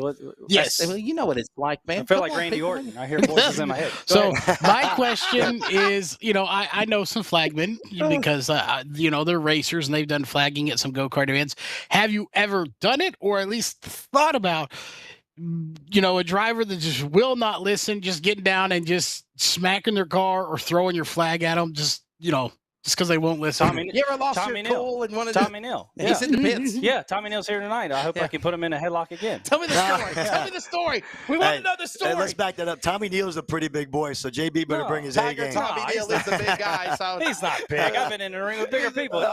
He calls himself the Tiger. He's actually the Tigger. Oh, jeez. All I know is last year we were here at the racetrack and JB Cole came out of nowhere and put me in a damn headlock after I got done doing interviews. But no, me and Tommy, we go way back. But one night at the stadium, he was just yelling because the way we put him in a position he didn't think he was supposed to be in. And he just lit into me. And I grabbed him and I said, Tommy, it's not my decision, but you got to go here. Well, he called me a few choice words and everything, but no. I can see that Bowman Gray. I was there. I was almost to that level last week with JB, so I get it. And then one stands out. Ryan Robertson is always sportsman at the stadium. Ryan Robertson ended up, I tried to put him somewhere. He actually nudged me with his car. Wow. I took my fist, slammed it on his hood, and I heard 17,000 people go, "Oh!" that was pretty cool. That's like your WrestleMania moment. Yeah, that was my little WrestleMania moment. He grabbed the chair. He grabbed the chair, and he was coming after him. I've got a chair that's underneath the flag stand just in case. Really, you do? We got a driver's meeting. I got to head on. Yep. Thank you, JB. Thank you so much, Wesley, man. We'll let you go, guys. Thanks for having me, bud. Thank you, guys. Thank you, Jeremy Gerstner, JB Cole, and of course, he'll be flagging along with Brandon Willard and so many others here at Caraway Speedway. They just walked off the set. Coming up, Jason Poole. We are taking a break. We're back with more Finish Line, probably the final segment, live from Caraway Speedway. Don't forget, part of our 4th of July coverage of live coverage at the races, Finish Line, live Motorsports Friday from Carteret County. We're back from Asheboro. Final segment here in a moment. Hey, it's broadcast personality Wesley Outland, and for the 2nd year in a row, the Community Radio Network is excited to also be the voice of iRacing on LSRTV every Monday and Thursday night with the Northwest Racing Series for Cup and Truck. Join yours truly, Justin Prince and Samuel Dyer, every week as they race towards a championship. We're also on the radio in the Triangle in the Raleigh-Durham, North Carolina area at 87.5 WCRN and anywhere worldwide at wearecrn.com. Click play. Check out the coverage, the power of radio to the imagination of the listener, esports style. We are the Community Radio Network, the voice of iRacing on LSR-TV. Check it out when you can, and replays are always up too. Let me tell you about MPM. McAllister Precision Marketing. They can assist up-and-coming racers with career advancement, promotion, and assist in sponsorship procurement. MPM also has media and professional etiquette training. They work with premier driver development teams and limited late models to late models, and they also help the teams to make it up to the levels of K&N, ARCA, Truck Series, and even NASCAR Xfinity. Contact Tanya McAllister today at McAllister Precision Marketing, 803-361-6199. Today, get on the board with MPM. CrateInsider.com is your one source for crate racing tech and more. Whether you currently race with a crate engine or you are thinking about getting into the sport, our website has what you need. CrateInsider.com has tech videos, interviews with experts, and the best products in the industry. Dyno tested and proven, so we know they are the best products for crate engines. Visit CrateInsider.com today to get on the fast track to victory lane. Get ready for the Rusty Hart Memorial, the 13th edition, presented by Daggett & Schuller Attorney at Law. Wednesday night, June 29th at Caraway Speedway. A triple main event of late models and modifieds. Smart Modified Tour, late models, and 602 mods. Grandstands open up at 6. Green flag for a triple main event not to miss at 8 p.m. Eastern. Plus, stay tuned after the races for a special 20-minute fireworks show to celebrate our nation's birthday for 4th of July. Celebrate your independence at Caraway Speedway this Wednesday night, June 29th. The Daggett & Schuller Attorney at Law, Rusty Hart Memorial. Track is located in Sophia, North Carolina, just outside of Asheboro. More details at carawayspeedway.com. The Rusty Hart Memorial, be there.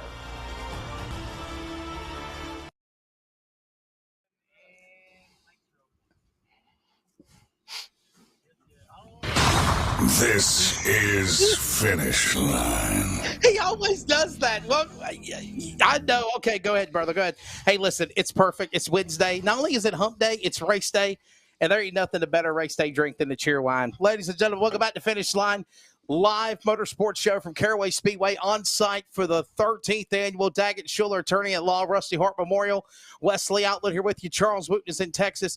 Fox Sports Radio affiliates in the Carolinas, iHeartRadio, Community Radio Network, Spreaker, and of course, all of the podcast outlets available for replay when we go off the air live. You're watching thanks to LSR Productions on YouTube and Facebook.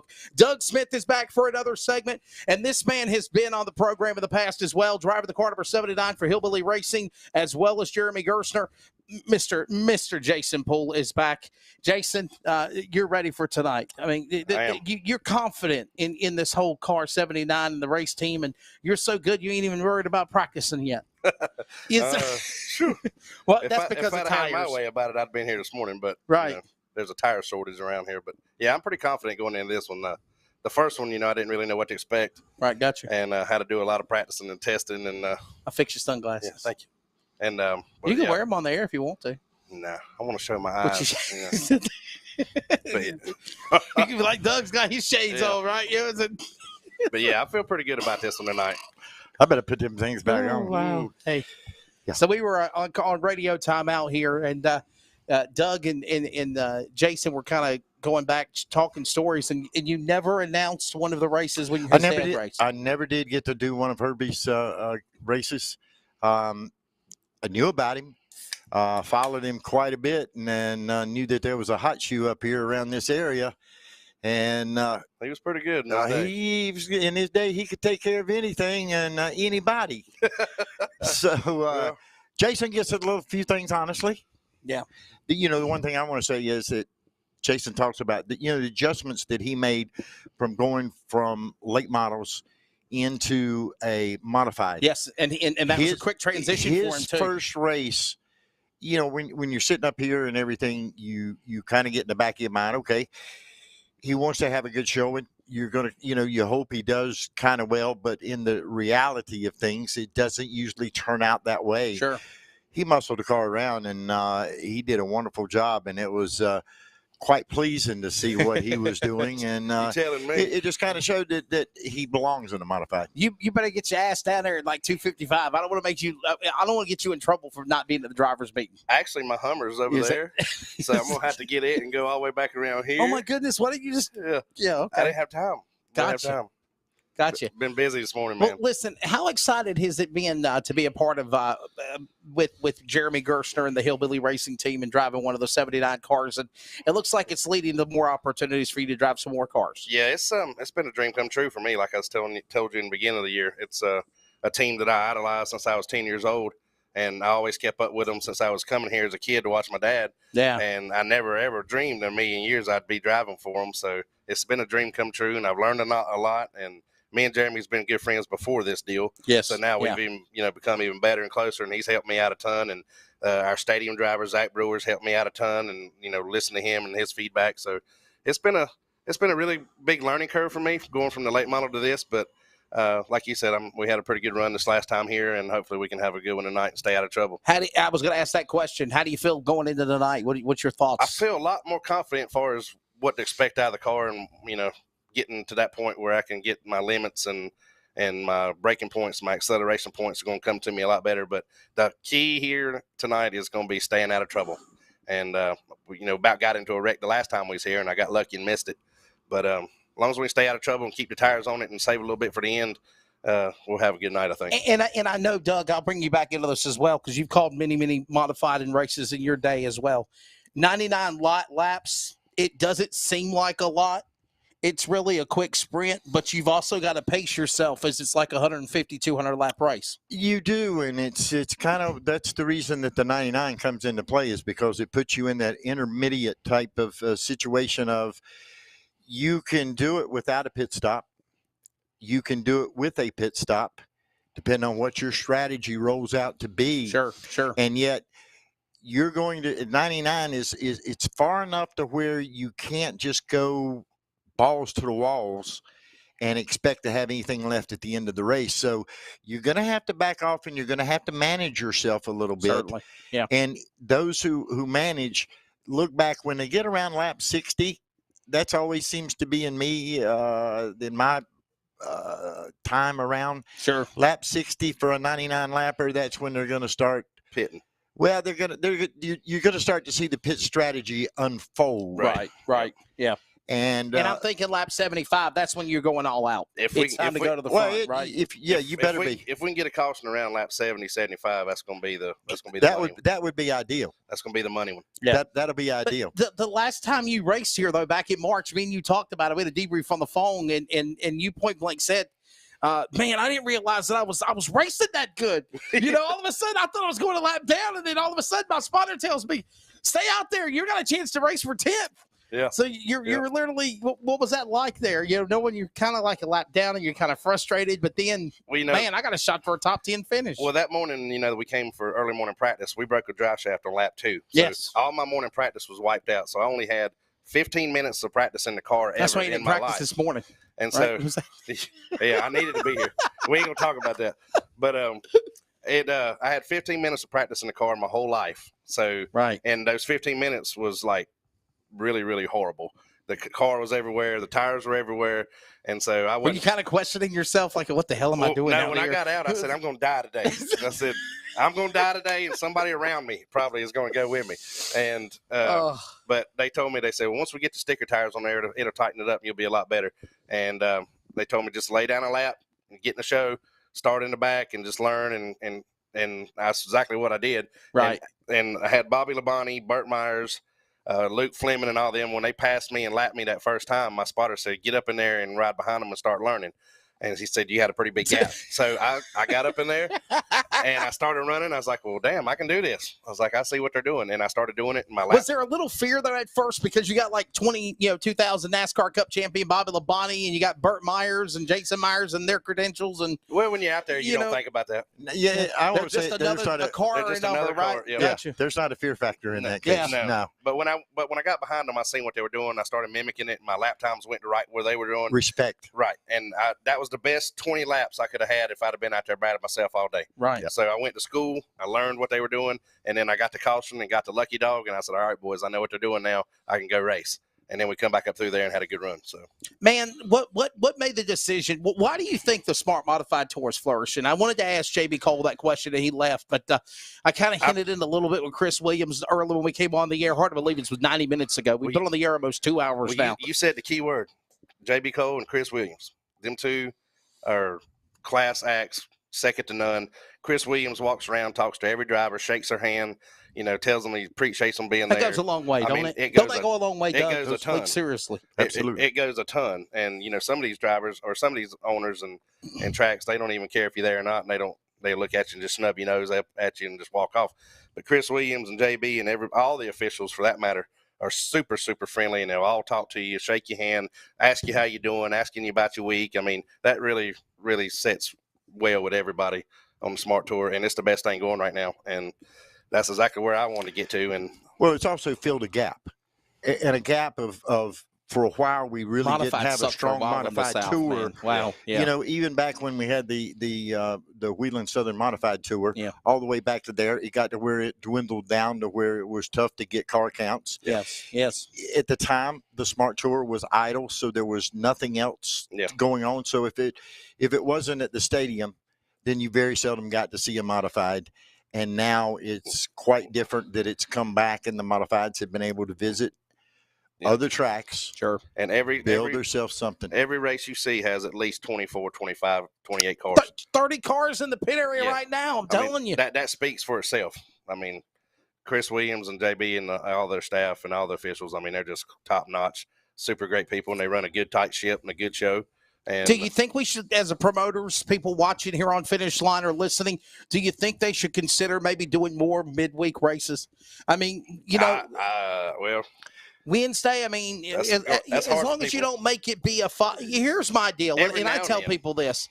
Oh, yeah. I mean, not every week. Let's not race every week. But here's the deal, though, Doug, and you know this. There's tracks up north, in the Northeast, in the Midwest that I've been to that they race on weeknights. Yeah. There's you could actually race on a Monday night, a Tuesday night, a Wednesday night, take off on a Thursday, go somewhere Friday and Saturday, and run Sunday, and then find a place to race on Thursday if need be, because you've only got a couple of months to race before it starts getting cold up in the Northeast there. Yeah, got definitely. a small window to make it all happen. What do you think, Doug? I mean, do you think you could see maybe more midweek shows, stuff like that? It's something that's been discussed. Darren and I, matter of fact, we've had a lot of conversations about it to try to see.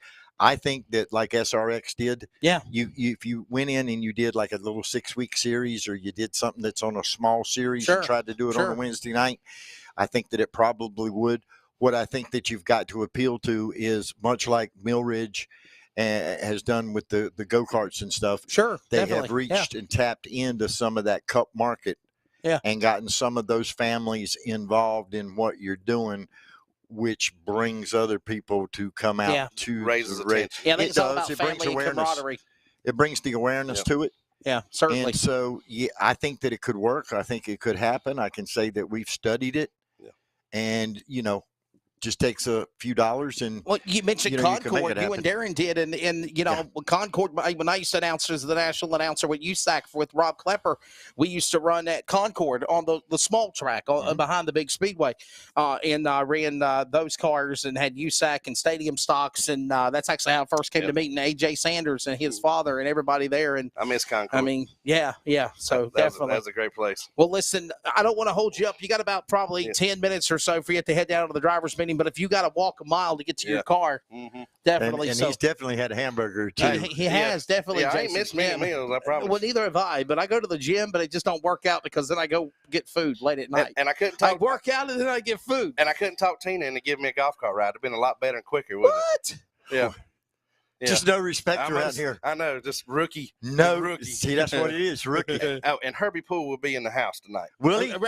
He'll be here tonight. Fantastic. He'll be sitting over in turn 3 So, and 4, Jason, what's the plans for the rest of the year, man? Obviously, you're running this event. You got some other shows coming up. There's a battle for a belt. J.B. Cole mentioned it at Orange County in September. Yeah, I might get in on that deal. I'm pretty familiar with Orange County, but I know we're going to try to see what we can do with Wilkesboro, and then run probably a Bowman Gray race before the year's over with. And then we're going to run another North-South shootout race coming back here in November. So we got a few things left to do, and then we're going to try to transition to full-time next year. I don't want to take anything away from Caraway Speedway, Doug. I don't, because obviously this is a special place for us in the Rusty Hart Memorial. And he was my friend. Man, North Wilkesboro Speedway, did you ever think we'd see that place open back up again, Doug? I get your thoughts then, Jason. I kind of thought that there was that possibility. It was going to be a push, that it was going to take somebody like a Marcus Smith to do something like that. And I think that also that the money, the grants that came in for the different racetracks also helped progress that. That helped it, you think? I think it did, because it gave them about $10 million. Yeah, they got $18 million. They got about $18 million. They were going to take 10 of it and go into their infrastructure that needed to be redone. And I'm excited about the things that they do. I'm going to be curious, and I'm going to go on record with my statement on this one now. They say that it's going to be asphalt, then it's going to be dirt, and then it's going back to asphalt. Yes. I'm going to go to a prediction. Dirt? You think it'll stay dirt? I don't think asphalt's going back on it. You don't think it'll be pavement again? You think it'll stay dirt? Well, we'll see. But hang on, guys. 5/8 of a mile is the size of North Wilkesboro Speedway. 5/8 of a mile is the size of now the dormant and closed Myrtle Beach Speedway. 5/8 of a mile is the size of Nashville. I don't think there's a 5/8 mile dirt track in the country. It'd be dangerous, wouldn't it? I mean, the only one that I could think that's close enough would be just shy of after half a mile, and that's at Pittsburgh, Pennsylvania Motor Speedway. So that would be a pretty damn big, fast racetrack. I just think it fits it because Charles, you're a dirt guy. What would you think of a 5/8 mile? Hill and down the other. I mean, because it's unlevel. That's exactly right. Can you imagine 30 Scott Bloomquist and Earl Pearsons and all them boys on there? Can you imagine that? Oh, my goodness. Charles. It don't matter what the ticket costs, I'm going. Charles, our producer in Texas. Charles, could you imagine a 5/8 mile dirt track race, buddy? Sure. Let's do it. I mean, I'm all for it. Let's do it. I mean, regardless of how it goes, at the end of the day, iRacing will scan it, so we'll have it forever on iRacing, so we can do dirt or asphalt. So, if it's a bad idea in real life, hey, it'll be good on iRacing. You can't get hurt on there. Yeah. Somebody get him an iRacing shirt. We need to get him an iRacing shirt. No, he does iRacing. Oh. He's the guy behind iRacing on LSRTV. Oh, okay. All the stuff that I do voiceovers for and the broadcast for. Well, y'all already know. iRace? Y'all know I suck on iRacing already. I've tried this before and it didn't work out on Cody Griffin's. Yeah. Gotcha. Yeah.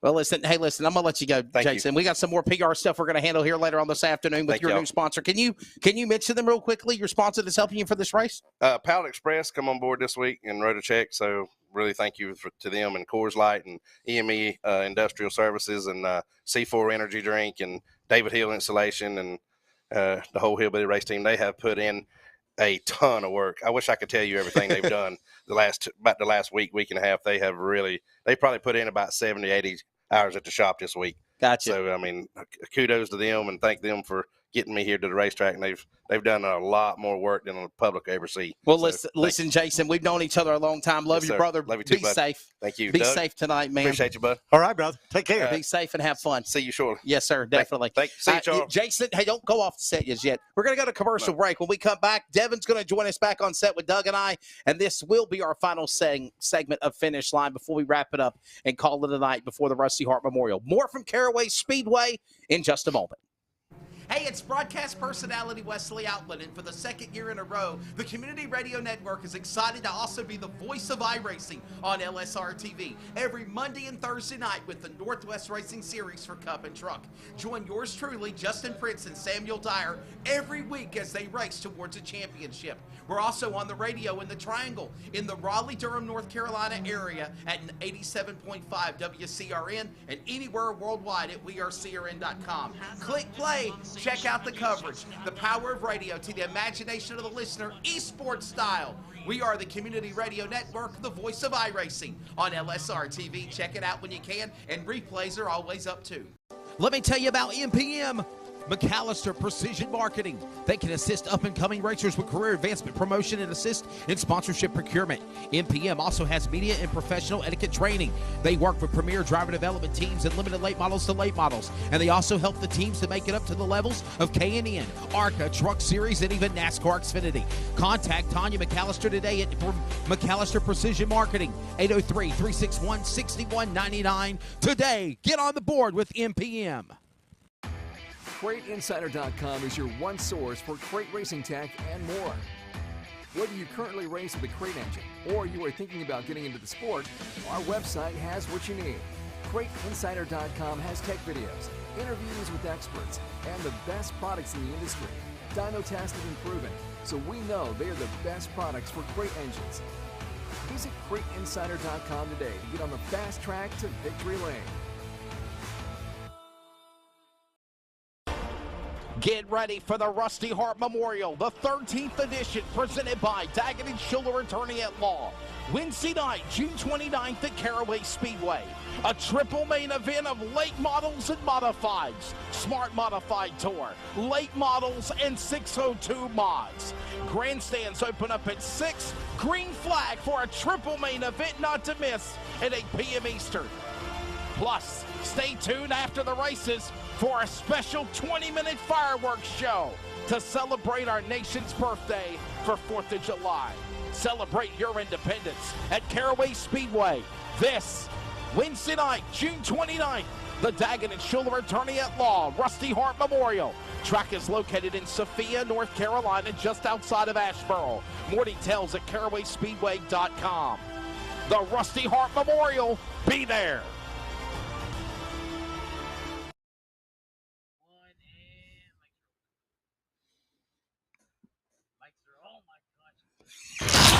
This is Finish Line. One day, I hope he gets it right. Seriously, Doug and Devin. You just told him to get it right. I did. I think he purposely did it, Doug Smith. Seriously. So, hey, welcome back. Welcome back to Finish Line. This is our final segment of the program. Wesley Outlet up here topside. We got Doug Smith. We have Devin Stewart back here with us, and we're going to wrap it up here. We've got about 9 minutes to sell the Rusty Hart Memorial to our folks that are watching the Finish Line Live Motorsports show. Hope you've enjoyed it. Thank you for the comments and the questions for all of the folks that have been watching and listening. Remember, archives will be up of the show and Finish Line Live Motorsports show. Charles, we're going to the beach on Friday, man. Carter County Speedway. Yes, that's all you got to say. Yes, we are. That's it. Well, I was trying to get you. I just popped up the graphic that said Wesley Island.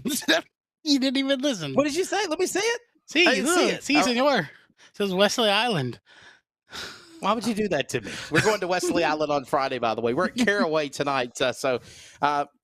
Doug, somehow, some way, we found a way to get some guests on here and get people on here and great content and great stories. Listen, hang on a minute. They are still fighting over tires down there in that pit area. Am I right, Doug Smith? That's exactly right. So they're fighting over tires. They're literally, it's like fighting over the last piece of chicken on the dinner table. Okay. And they are literally putting these tires into place. You remember that quote in the movie Days of Thunder? Harry Hogg to Cole Trickle. tires are what wins races. Am I right, Doug Smith? That is exactly right. So what are they doing down there? They're trying to win races. They're picking out what damn tire they want to get, They're right? going to get some, and everything is such, as you talked about it with the modern technology and different things, they still can't get around of how to measure stagger. Right. It just doesn't change. Either way you do it, stagger is stagger. Yes. So there's only so much you can do with it, but they're definitely working hard to try to see who's going to get the most competitive advantage. Devin, did you ever think you see a day where men fight over rubber? I did not. But they are. I just walked down there, and they are in fact fighting over that rubber. I had to find a way to say that. Somewhere this program went to hell about 2 hours ago, but no, it's all good. No, it with what we have been able to pull through in the industry and to accomplish, and to look around and see that even in a tire shortage and the different things that's taken place. Oh yeah. You cannot tell me short track racing is dead in any way, shape, or form. Now, I've seen cycles go where you had fans and you didn't have cars. Right. Then I've seen it come where you had cars and then you didn't have fans. So we're in somewhat of a cycle. But, folks, if you believe in racing, if you believe in short track racing, go support them, because the one thing that's going to happen, and unfortunately I've had the not so nice pleasure of closing down a few racetracks in my history. So I don't want to see it come like that. I don't want to go visit another one.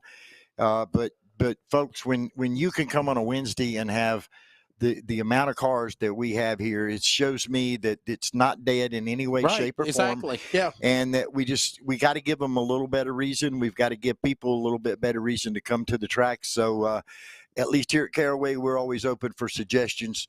Anybody comes by, we'll be glad to listen to you, because we don't have all the answers, but we're sure going to do our best to try to find a way to make this a success. And I mentioned about the money before. It's going to help, because here at Caraway, I think it was $475,000 is what was granted for the racetrack for structural things to be done. Possibly. And he's speaking of the COVID relief fund. Yeah, there was something that Governor Roy Cooper did for the state of North Carolina for all racetracks, from NASCAR to grassroots, from go-kart tracks to pavement tracks to dirt tracks, where they got a certain percentage of money that based off of your taxes and how much you accumulated and what you did the year before. Yes. And I think Darren told us 2 weeks ago, I think it was, there was about 500,000, under 400,000. He's putting it towards the racetrack. Right. It's a little under 400. It's about 475,000 here. Yes. So every racetrack got a different amount. Yes, like we mentioned, North Wilkesboro got 18 million. So and this money is desperately needed, because a lot of the racetracks have gone by skin and teeth. That's right. To survive. Yeah. And whenever social media starts blasting your racetracks and people start staying home, that's what hurts and what causes racetracks to go away. So what we need is the fans to be more positive about what you're doing. I mean, you don't have to like everything that goes on at the racetrack, and you can even be pissed off about something, and you can even be vocal about it. Exactly. But for goodness sakes, do it to the people that need to hear it. Exactly. Don't go on social media, or don't be one of those typists.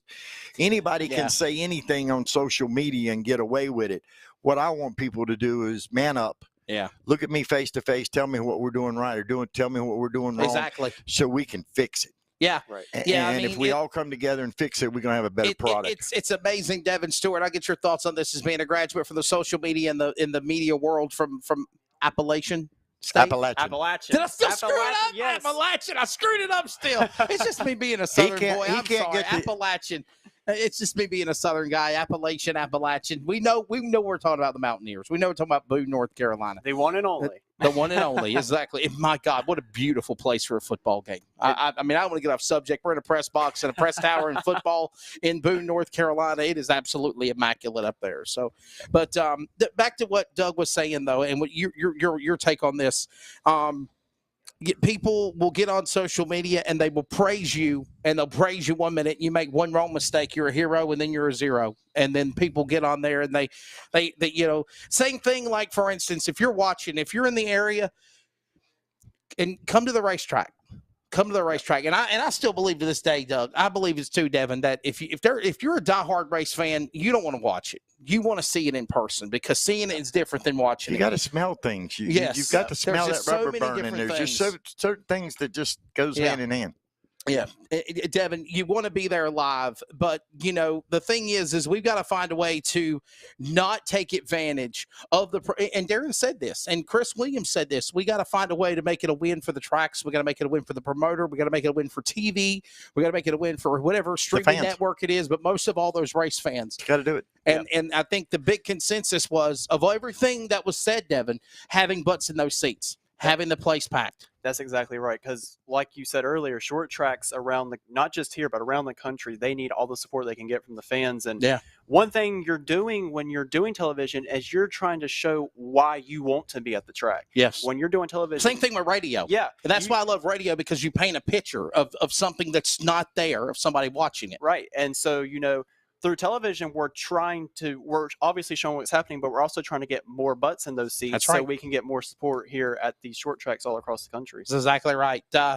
Doug, your final thoughts on things, brother. We're going to get on out of here in a few seconds. I think that you're often doing some wonderful things in the field of the racing industry, and helping people have a platform in which they can both be made aware, and get the facts, and really deal with what are truly the problems and the things that we are facing in the short track industry today.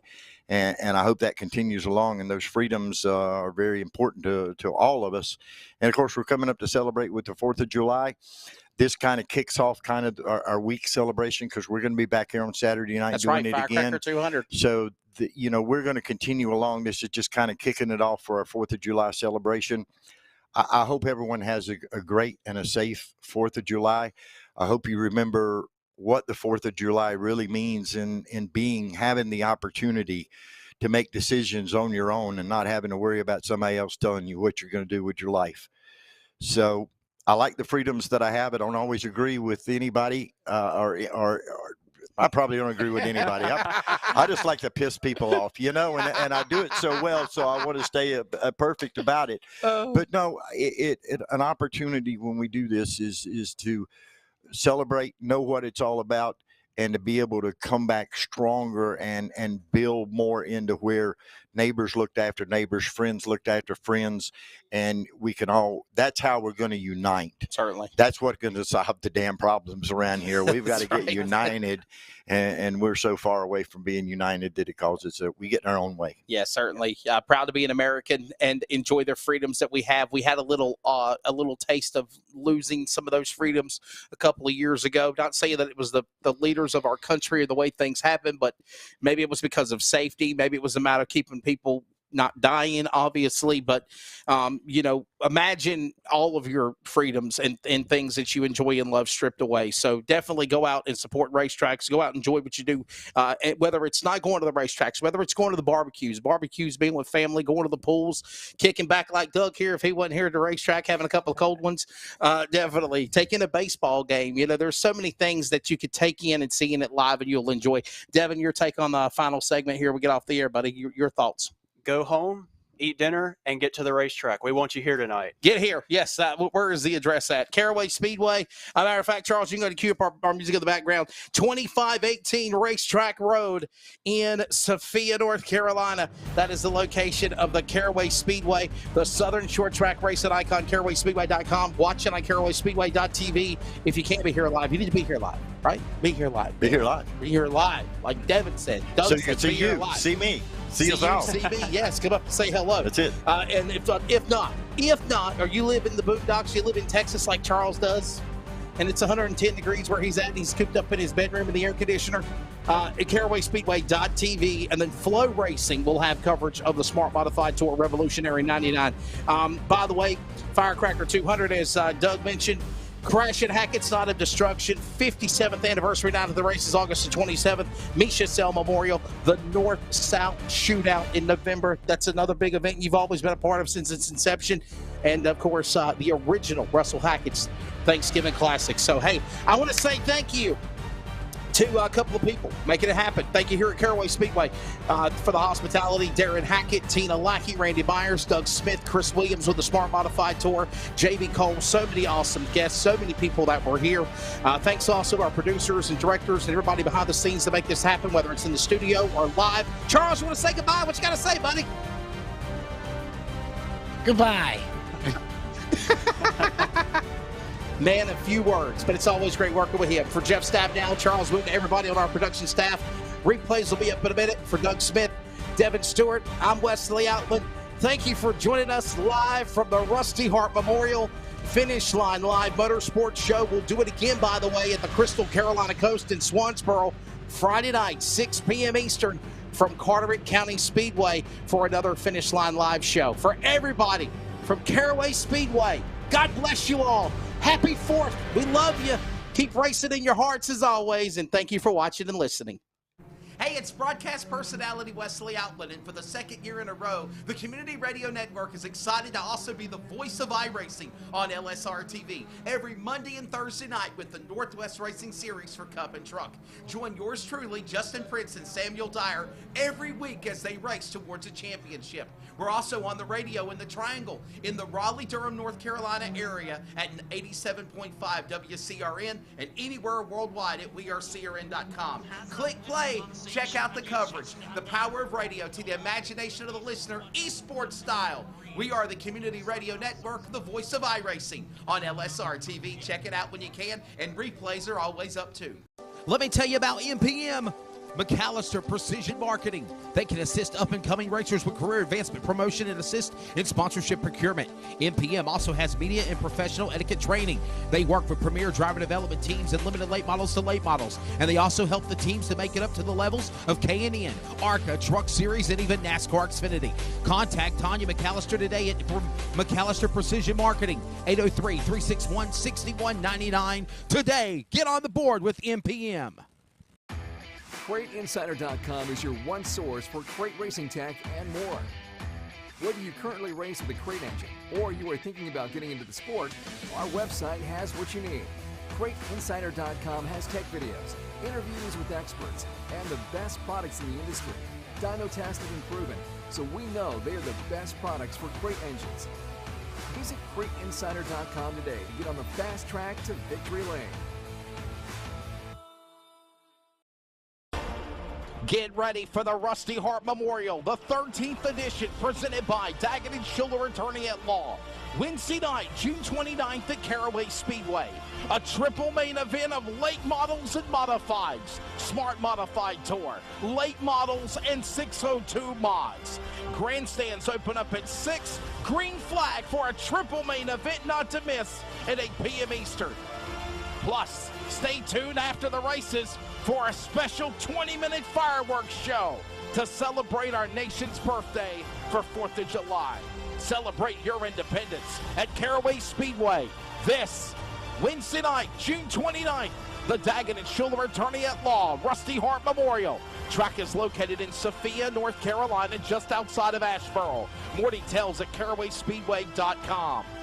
The Rusty Hart Memorial, be there.